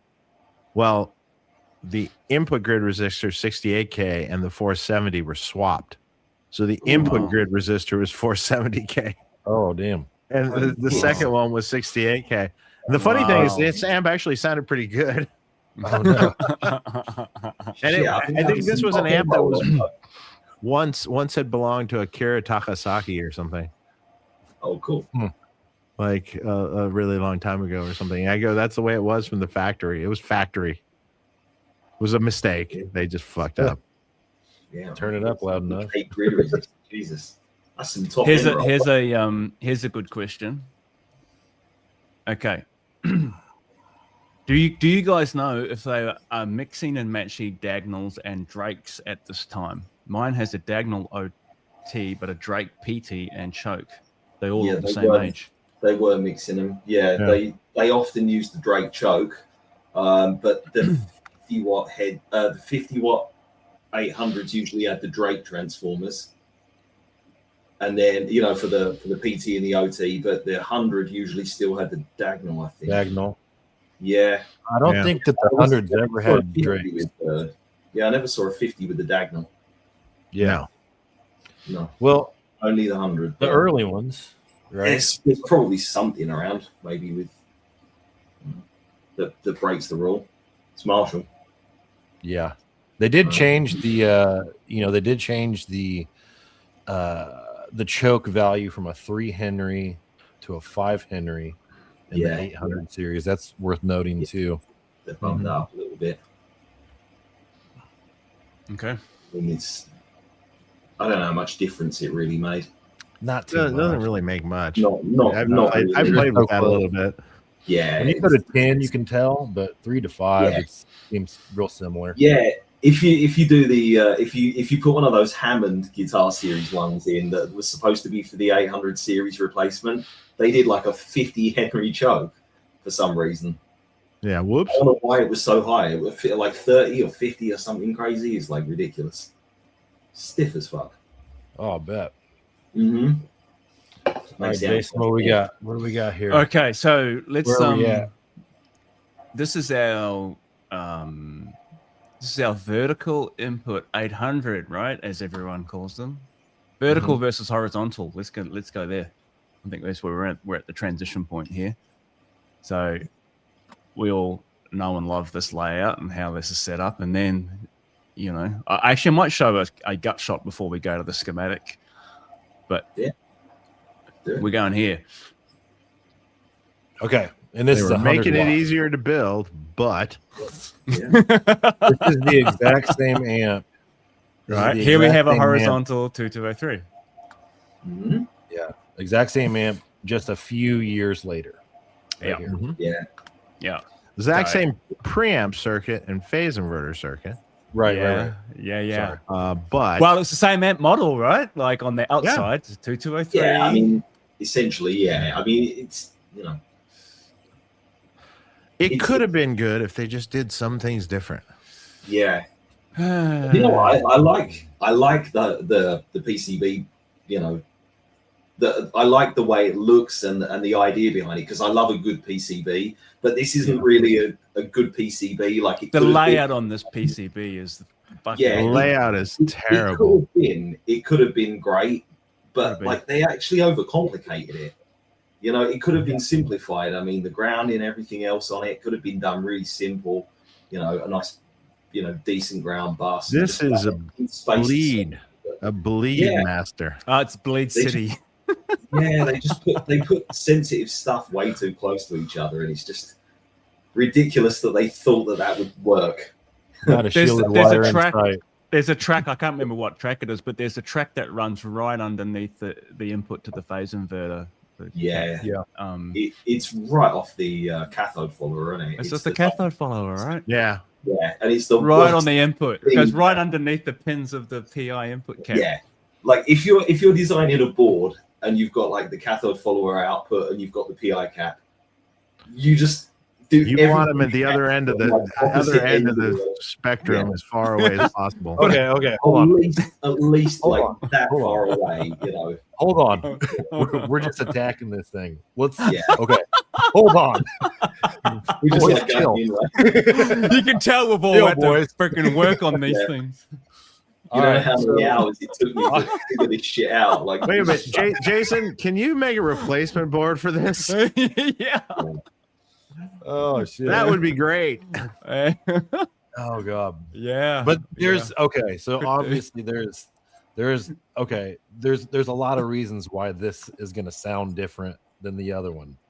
Even without the, you know, we've talked about the filter caps being changed, and Jason will go into that, but just the layout in general from the input and the wiring of the whole thing, it's going to make the amp sound totally different anyway. Even if it had the old filtering with that board right there and the crosstalk, it would still sound different.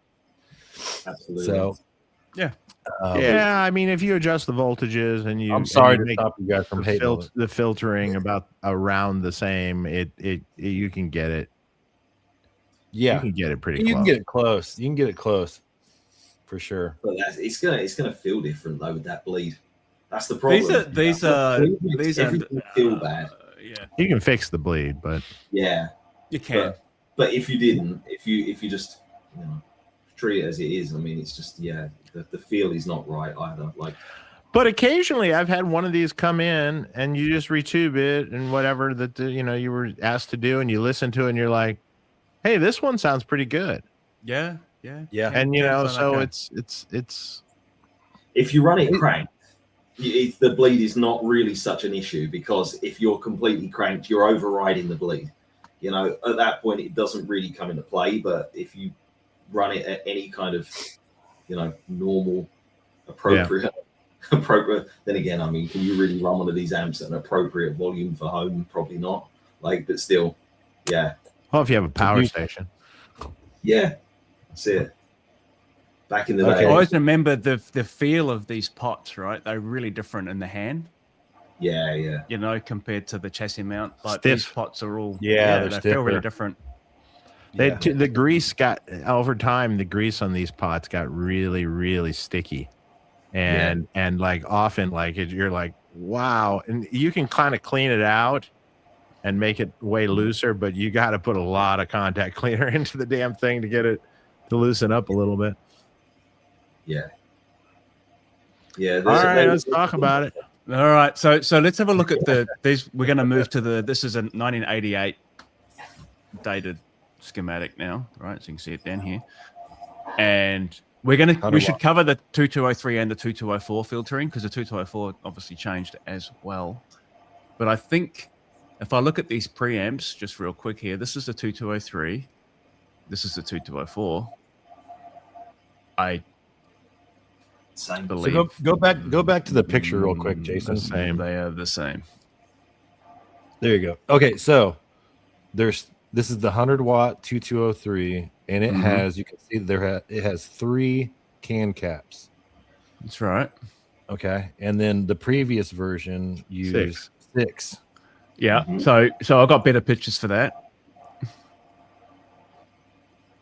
That's the 3. Yeah. This is where we ended up, right? So there's 3. This is another look at it. Probably like 87, 88. This is 88. Oh yeah, I think so, around there. And this is where we were. Right. Yeah. Same amp. Same amp. Which in itself might not be too much of a problem if they had wired this properly. Yeah, exactly. You can totally make it work with 3 caps if it's done correct. I mean, yeah, no problem. But there is obviously, like, around 1980, I think it's 85 and 86, where you've got 5 caps in there. But it's not anything different to this that you're looking at right now with 3. It's just that we just doubled up in series, you know, the Series parallel. Yeah, parallel the mains and the screens ones, just to bump up the voltage ratings on them, you know, which really you know. Yeah, so someone realized, oh, hang on, these are 500 volt rated caps. We only need one.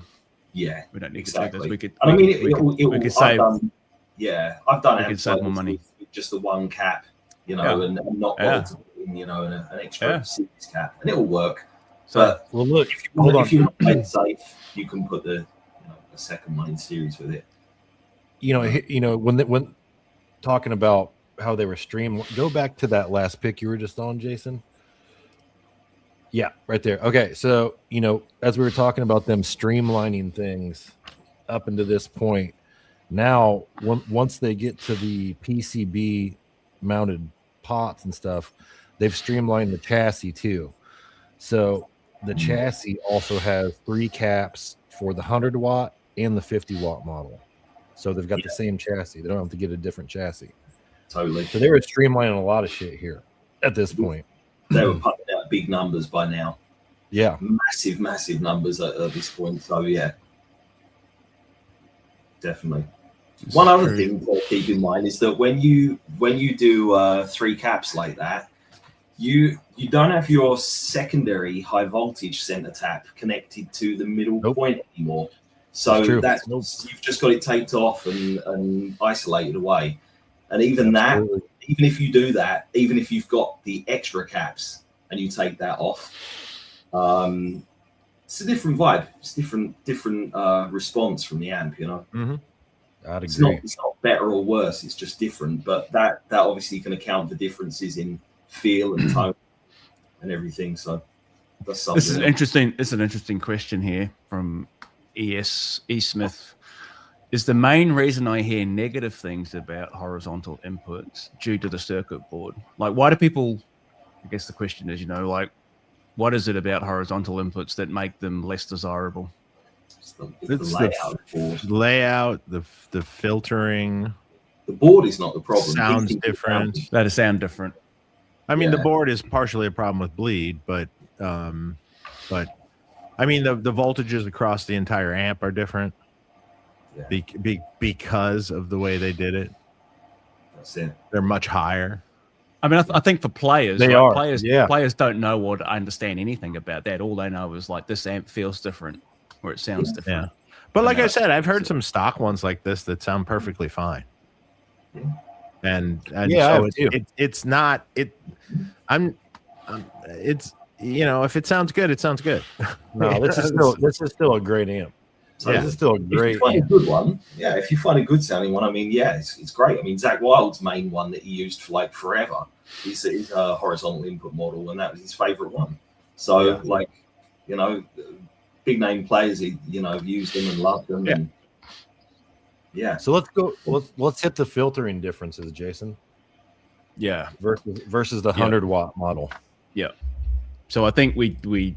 Just looking at the preamps and the 2203, 2204 identical, right? And these two schematics here, I'm flicking between them. You can't see any difference. So let's go to the 2203 output stage.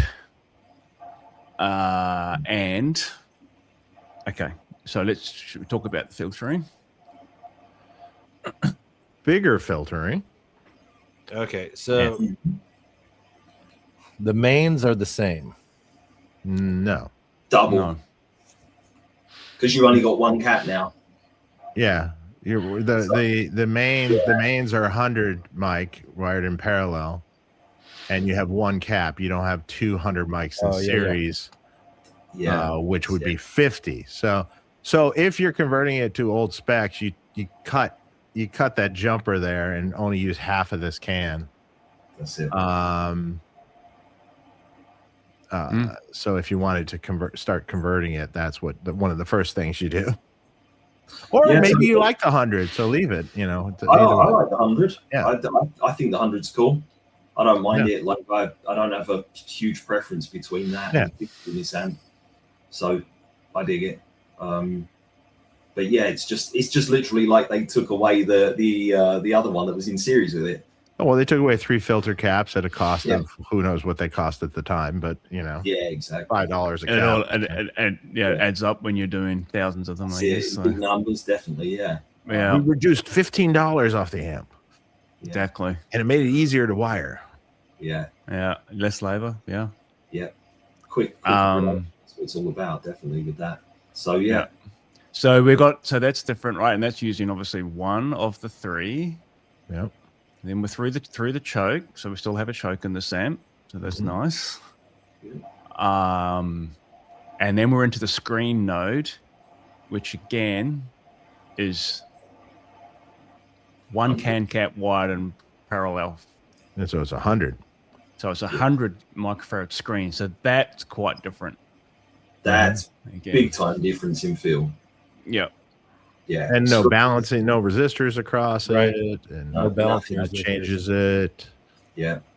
Yeah, your screen filtering is to me that's your big one in most. So this is one if you really wanted to kind of play with changing the feel of the amp and maybe making it a bit more vertical sounding, you'd cut the jumper on this one. Yeah. Maybe and try 50, and you could use that extra side for something else maybe. Then I tie a resistor across it, a 10K resistor, and then add the filter elsewhere. Yeah. Or you're going to talk about. Yeah. Exactly. Because what happens is in this preamp, like if we go to the next node, right? So here's our 10K dropper, and then we go to our phase inverter node, which is labeled X. We can see here there's no filter cap drawn. So we have to go to the next sheet. And we go to point X. And what we see is that V2, the cathode follower stage, and the phase inverters on the same node. Yep. Yeah, they're sharing a node. It's completely different. Yeah. All right, completely different Which than is the way higher voltage on the cathode follower. Or higher voltage in general across the preamp. That's it. I mean, you're missing 2 10Ks throughout, like so. This is the single biggest difference, I think, and that changes the sound of this thing massively. Yeah, Big time. it really makes a big difference because if you change all this stuff out and do it the old way, even if you make no other changes to the amp, it immediately feels nicer. Feels nicer, sounds nicer. It's not so ice picky. It's not so gritty sounding. So you can do this. You can do this mod without changing. You don't have to drill any holes and put a new filter cap in or whatever, right? If you just, as we were just saying, if we take that screen node, cut it, give yourself a spare 50 microfarad, you could use it to actually set this preamp filtering up correctly. Well, not correctly, but you know. The bitch about this one. Well, the bitch about this one is, there's no holes. You have to put if you're going to add filtering, you have to do it internally. No, you just do it on the stock filter caps that are there. Because you have on the 100 watt, it's impossible to get there with only the 3 caps. No, if you do it like the 50 watt, if you replicate the JMP 50 watt filtering, so you do the phase inverter and the screens on one single can. It's not ideal because obviously they're sharing the same ground, which electronically isn't appropriate, but it works. So you can do it, but obviously you're gonna need to mount. Well, you can't get the 100 mic, is what you're saying on the. You need to. You can add an I've added an actual filter cap before. I know what you're saying. You can't get the 100 on the PI, but it's well, you can. You just need to add an extra filter cap without across the other one. That's the thing. Those balancing resistors are a big deal. Yeah, exactly. Yeah. You could do the 50 watt just fine. I've done these, even the 50 watt is a little bit different filtering, the 2204. Yeah. And Jason actually has a video on YouTube on how to do that. Don't you? The 2204, Yeah. So, that's, you got enough can caps there. It's pretty easy. Yeah. If you do it with the ones that are from like 84 to 86, where they've still got 5 caps, you got more caps there spare to work with, so you can always just pinch one of the screen caps. I think with the 2204, you can do that mod and make it basically identical to a vertical. With the 2203, you can only approximate without adding additional caps, right? But you can still, it's still worth doing, I think, if you wanted to trying to change the feel and sound of it. It makes a big difference. Yeah, Well, this the filtering's huge. The filtering's huge on this circuit in particular. The way that it sounds and feels. Yeah, totally. I mean, sharing like various like nodes to like the same filter cap really can change the way an amp feels and responds and everything. Absolutely. We've got the diode around the right way on the Hey, they bias fixed it. now, Dan. Yeah. Good shit. Yeah, nice one. Oh yeah, we got a direct out, like a Yeah. DI line out. Yeah, I was looking at that. Right, so there's DI output here Slave Yeah. out. Yeah, exactly. Yeah, off the 8 ohm tap. yeah, it's totally okay. 100k it's not negative that- feedback still off the 4. Yeah, I mean the circuit's the same. Yeah, It's the same. Yeah. Yeah. Yeah, It's the layout, the piss poor layout. You yeah. have a The picture layout is PCB, good. Jason? what's that, man? Do you have like a closer up picture of that PCB layout on this amp, or just the one that we already saw? Can you zoom in on that? Okay, so we got where's our You know what? treble? I've probably got one of those PCBs like in the next room. It's out of an amp. I can probably grab it. Yeah, well, Yeah, zoom in yeah. one more here. Where's our Yeah. treble at? It's getting a bit VR. pixelated here. That's cool. VR3, is this our treble? Okay, here, Yeah. right. So the master volume, you see the master volume there, VR2. VR2. Yeah. This one. There's a trace to the left of this Mhm. that comes across This one. and goes to this jumper. Yeah, Isn't this that is the it. jumper that isn't that it's been a while. Look, I mean, there's the PI. Where's the PI? Where's The, the PI the one input? that's next to that jumper wire. You see That's that the jumper? PI input? That's the PI input. Yeah, right next. That to is the, it. And Look it, at that. C9. Right next that- to the treble cap. yes, The in that worst track, place in the whole fucking amp. Like this is seriously. terrible. It's terrible. That And then because that track trace, you goes can down. see that Yeah. trace there goes right Yeah. underneath that cap. Yeah. It's This literally is the worst Stevie possible. Fryette told me this a long time ago. He goes, you got to cut the traces under the board and run shielded wire, and then you got to move the PI input cap. I always move if I Yeah. use a loop, I move the PI input cap over to the tube, and Yeah, get it yeah, away yeah. from this Best board, place to you know. Yeah. And there's ways to mitigate some of the layout problems. Yeah. But You man, can take modding that these is kind of a pain in the ass because of all the bleed and everything. And if you stick a loop in, it's even worse. It's like, Yeah. Oh yeah, man. And if you as soon as you do any kind of high gain mod on this, all of those flaws are exposed massively. yeah. Yeah. It's just I've- they're quite easy to work on though, right? Because you just Yeah. unscrew the pots and the board just flips up. And there you Yeah. go. Oh, they're super easy to work on. Yeah. Yeah. They are. They're nice and There are yeah, some positives. Yeah. The amount of time that I remember the last one of these I modded, the amount of time that I spent reworking this little PCB board.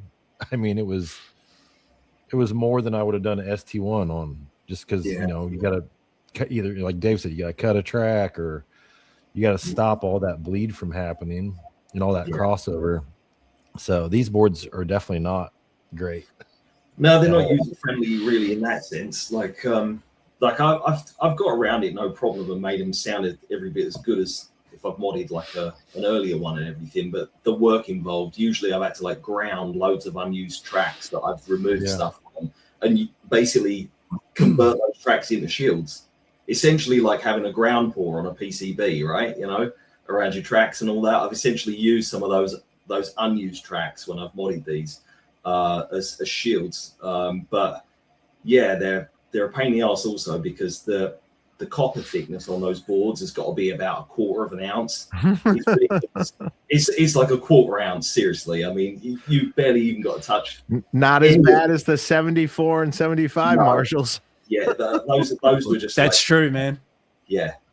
Those are like just the thinnest copper ever on a board. But these are still pretty shit to desolder. Yeah. These ones just want to peel off.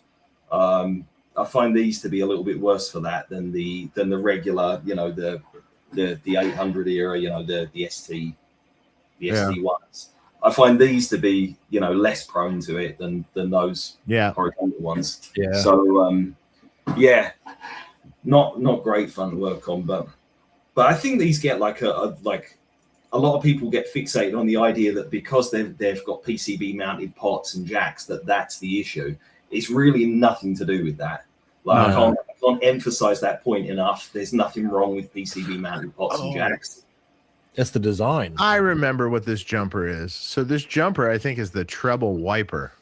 It is. Yes, yeah. it is. It's the treble wiper, and then it jumps across the track of the master volume. Double whammy, right? Across the top of it. Yeah. So what you do is you cut the trace in the bottom, and then you use shielded wire from that to the master volume underneath, and and then eliminate a lot of that hell. Yeah. I mean, if you look at this here, this yellow wire here, right? I think this is the 100K cathode. Yeah. Resistor to the ground, right? So and look where it goes. Like this is the PI input. Yeah, I know. Yeah. It's all fucked up. Terrible. It goes right there, and then the output after the master is back through the underneath it. It's just the plate resistor for the cathode follower is also on the board. I always take that off and put it on the tube, like it should be, and that cleans it up a lot. Sure. Yeah. There's some things there that really like. I mean, obviously, there's nothing around any of the tracks either. There's no ground pour, like in between it to help a little bit, screen it. So, I mean, even something like that would have helped, but they didn't. It's only a single-sided board, obviously. So, Zoom out a little bit, Jason. Zoom out a little bit on this. So, where's this? Go to the left a little bit with black wire here. Okay. This ground over here. Is this our ground? That's your board ground for the whole entire thing. Mm-hmm. Yeah. Tied there. And then there's another one too. Looks like there's two wires. Oh, there's two. You've got one that's your bias ground, and then the other one is your main. Rest of the. Yeah. Okay. So I have played. I remember having modded one of these, and then I had a ground hum. Once I fired the amp back up again, which I solved by changing the position of one of these. I can't remember what I did, but yeah. Mm-hmm. Well, yeah. I mean, there's a lot of noisy ground parts there, and I mean, your heater center tap is like right on your mains ground. Yeah. I mean, it's like the noisiest place in a whole amp to put your heater center tap. Yeah. You want it down. Maybe that was it. Exactly. I so, think that's what I probably did. Yeah, I can't quite remember, but I remember solving it with the other ground in it. Bad, your bias ground and stuff. That's fine being in the noisy area and stuff, but just that heater center tap doesn't like. Yeah, it's right there. You don't want that right next to your main ground for the preamp. You can see that little DI bloody output here sitting down there. Yeah. Here. We've got a super chat from Dave Hopkins. Hey, Dave. Thanks, man. Hey, Dave. So he goes on to ask, Dave says, when pushing high gain across capacitance causes nasty mid-range, how many of you strip all the components off up to the phase inverter and then build point to point? Oh, I don't do that, but I don't either. There's some other ways you can mitigate some of it by just moving some stuff input to the phase inverter, maybe off the board, and shielded wire for the traces that shouldn't be crossing each other. The tone stack. Although it never gets perfect. Yeah, exactly. I mean, you're not designing an amp from the ground up when you're modding it, are you? So you're trying to work with it as best as you can with the given circumstances. It's tricky, but I mean, the more of them you do, the more you just get a feeling for, okay, I know I can run that wire there. I know I can put that there just from experience from doing them. So after a while, you know what you can get away with. Like I see a lot of modded, I see a lot of modded amps where people are using like tons and tons of shielded wire everywhere. Like I'm okay, but like not every single situation you can absolutely do it without, but it's like if there's like short little sections, like you don't need like tons of shielding, for example, in a certain place, but you learn where you can do that and where you just don't need to. At least Marshall went back to the original vertical input design on the Reissue 800. Yes. Yeah. That's true. Which We should are talk about good them. amps. Yeah, they are. We should talk about that, right? So the 2203X is good. Yeah, there's more right? there. So the 2203X is back to this. Yeah. Yeah. It's back to this style of construction. Yeah. Right. Classic. Yeah.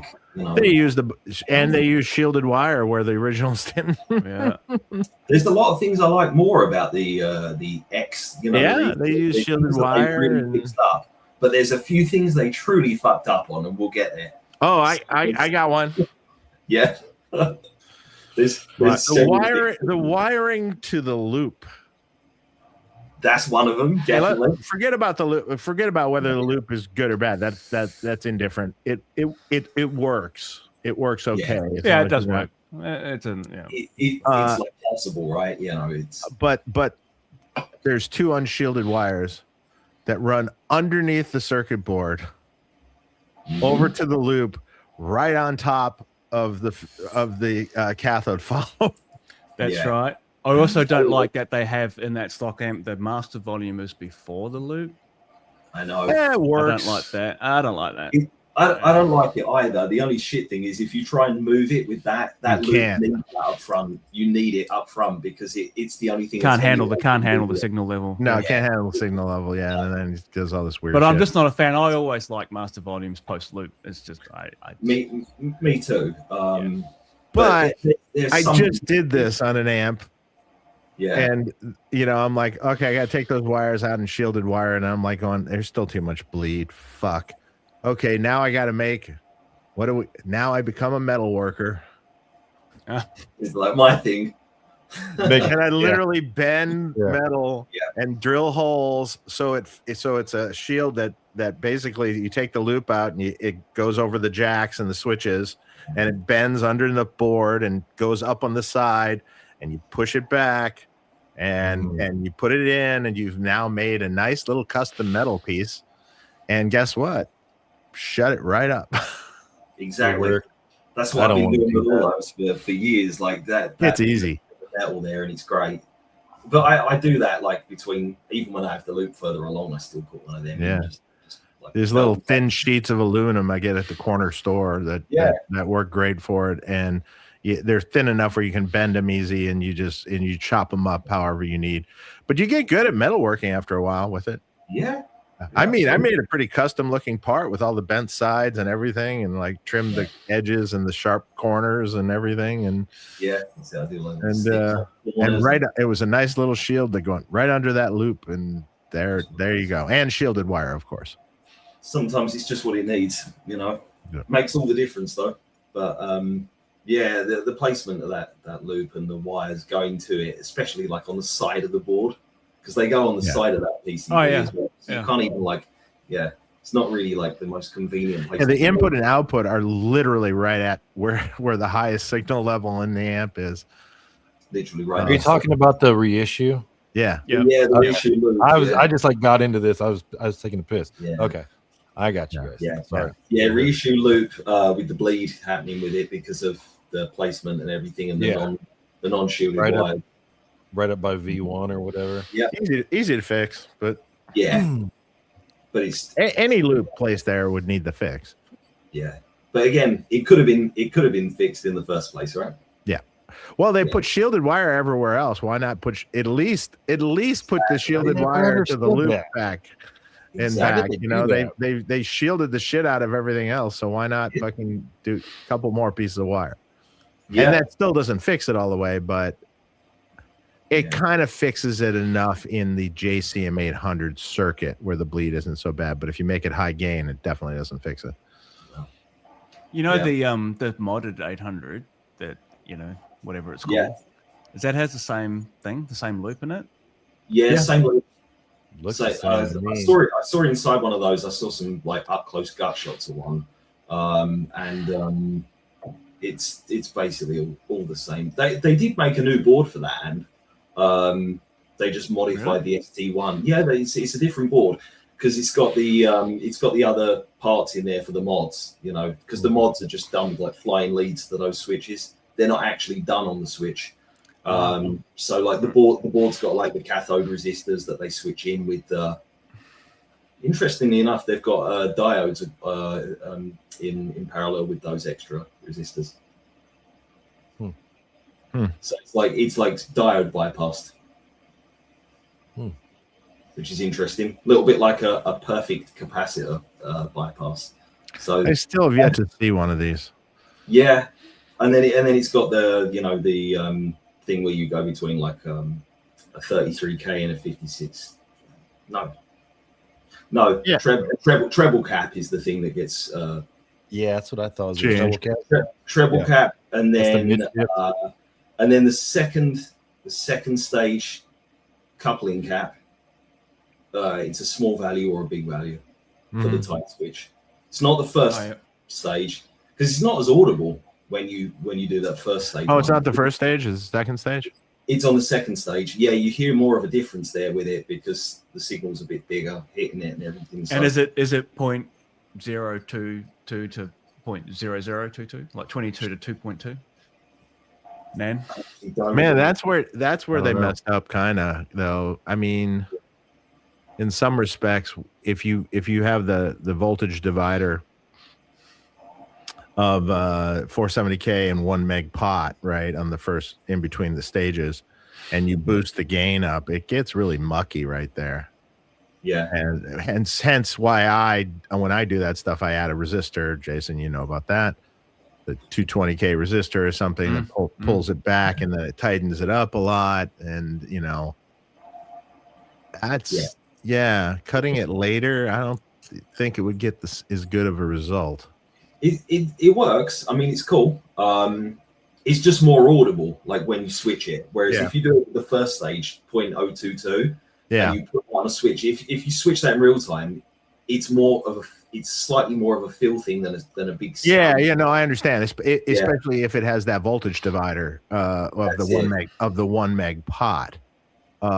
You would have to go much lower. You have to go like 500 picofarad to make that work. It.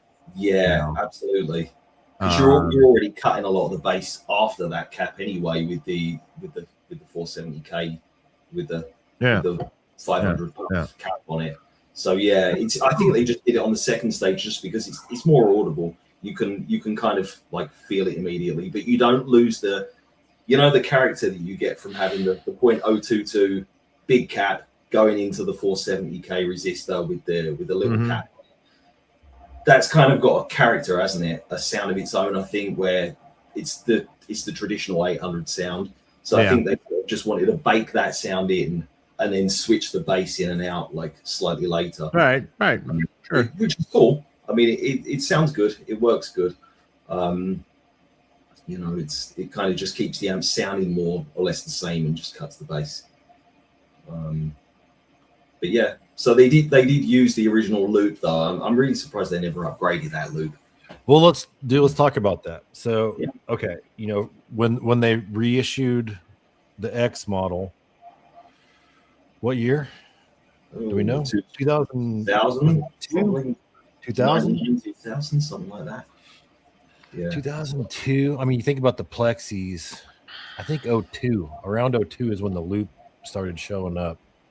Oh, true. Yeah, the loop did come in later. Yeah, very. Yeah, and that's when when the 2203X came out. That's they always had that loop in there. So I want to say it's around 02. But one thing, and I remember because I remember having this amp back in the day, and I had a lot of 800s, and I always thought, I was just like, this amp stock just does not feel as sweet as the other ones do.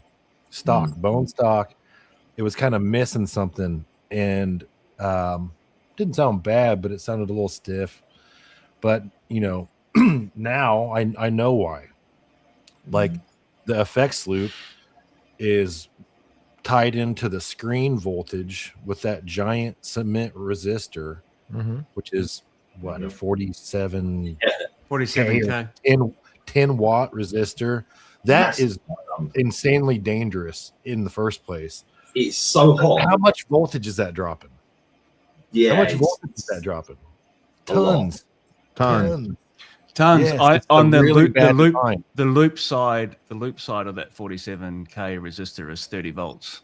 Yeah, this is This is especially at the screen note. So it's This is a dropping from terrible- It four, might be a little four- more. Don't they have Zeners after that limit the The Xenas are the thing that limit it to limit 30. it to 30. Yeah, Exactly. But, Yeah. So it's a that's little like hotter than that. on the loop board, but yeah. But even still, though, man, it's dropping a lot of voltage, and the heat that comes off that thing. That's why 10 watt. Yeah. If you measure that with a thermometer, you know, the little laser thermometers. Holy shit! It's like, I mean, you can't touch it. It's so hot, it just burns through your fingers. So it's a bad design, and terrible it idea. fucks with the sound of the amp a lot. Even it doesn't matter if it's bypassed or not, it's still it's still taken from the screens there. Yeah. And honestly, if I had that amp, and if you wanted to make that amp more like a original, just cut that fucking thing out of there. That's what I would do. Take the effects loop out, cut it out. But then they also did the PT voltage is lower. Jason, do you remember what the PT voltage is on that?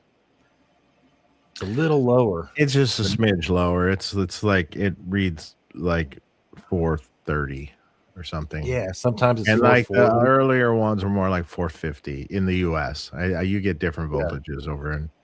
So that's we don't get any low voltage anything here, like with amps. No, like I haven't really noticed that too much. I mean, No. I noticed with certainly the new not 2203Xs. The new It's not 2203Xs are a lot lower because they got They are. different They're about transformers. 440, is it? About 440 out of those. With the MAV, the MAV Yeah. power transformer is lower. Although, interesting thing, I had a bunch of them I worked on that were around 430, 440, that were from 2023, I think. Yeah. And then I got some recently that were current year models, and they're back up to 470 again. Oh, really? So Oh, really? they're back up to full voltage again. Yeah, they're normal 460, 470, but based on my wall voltage fluctuating a bit. Usually, like most of the time now, I am seeing like 240 out of the wall, but there are days where it creeps up to like 243 or something. But everything's supposed to be 230. Yeah, right. Yeah, Which is why I set all my amps for Europe at 240. do it at 240. Everywhere I've been here, like in the UK, everyone's got 236. It's on the higher side, 240. usually 240 or higher. There's some places in London where they got 245 or 246 in some locations. Yeah. So it just depends. It's probably how close to the main source of the power you are and everything. I always said I'm going to set it at 240, and if the country's at 230, well, it's 10 volts lower. Big deal. Yeah. It's like putting a variac at 110 versus 120. It's better to be that way. Better to be that way. Better than the other to way be around. that way than the opposite. Yeah, better to lean on the high side. And it'll still work. It'll still sound fine. Yeah. But a the lot other of thing- countries aren't 230, they're 235 or 234 or 236 or something in there, and it's like, yeah. I think the other thing that they put in the 2203X, it's probably in the 87X as well, is that little stupid bloody Hum trimmer. hum balance. This was the one I was going to mention. It's useful. Stupid. It does work. It's a little bit, if you use it for what it's meant for, like so that you can kind of shift that center tap just to a slightly like quieter location, then great. But the only problem is when you get a power tube short, if you're using the shugwangs or something, through the heaters. Yeah, I had so many of those boards that are blown black, like completely black. Yeah, and it will kill all of your cathode resistors. Also get smoked all through the preamp as well. Usually it travels right through. You can't trust any of those resistors in that line. It looks for it's like the voltage short looks for every path possible when it blows that apart. So I take that out now. Yeah, I've been taking that out for I take it out and put DC heaters for the front end stuff. Same. Because I've got to the point where it's just like, I'm not modding an amp anymore without the DC heaters, because most of the noise you have is heater issues. Yeah. I mean, there's grounding, but actually the heaters make a bigger difference than anything. Yeah, grounding is pretty important. Hey, I will say this. Lastly, on that 2203X. So, you know, the changes. Okay, I've seen some of these with it, and I've seen some without, but mostly they come with balancing resistors on the mains caps as well. Yeah, because now legally they're not supposed to do that. That have the center tap or something for CE, but yet other companies get CE approval with it. I'm not exactly sure how that works. Well, it also has a big tonal effect too. Yeah, you know, those resistors. So. I always yank them out and put the tap, right away. Put the tap back that's laying in there. Yeah. But that's it. That's all I was going to say about that amp. All right. I think we might be. We're at 3 hours. Well, yeah. Darren Hayward says this is pure gold, fellas. Loving the detail and hearing the differences as the circuit has evolved. Yeah, man. We finally did it. Yeah. It seemed like such an obvious topic. I was thinking to myself when I was thinking about our next topic, I was like, oh, we haven't actually talked about the 2203 yet. Yeah. Amazing. Yeah, I think we covered everything. Jesus, Brad goes, our mains voltage was 247 over the weekend. Yeah. Ooh. Fuck. That's high. I've never seen that here. I mostly get 235 now, give or take. I don't know. And off and down to 233. Yeah, anything higher than 240 just all has the same effect on your amps, really. Everything starts to like feel tighter and drier. You know, you start playing, you're turning your gain up a few notches to compensate. Harsh and just gritty sounding. Hey, Jason, go up to Ian O'Rourke's comment right above Brad's there. Okay, so Ian says, when you think back, how many great guitar tones may have occurred even though the amp layouts were not optimal based on your analytics? Most of them. Probably most of them, yeah. Yeah. Most of them, I mean, for sure.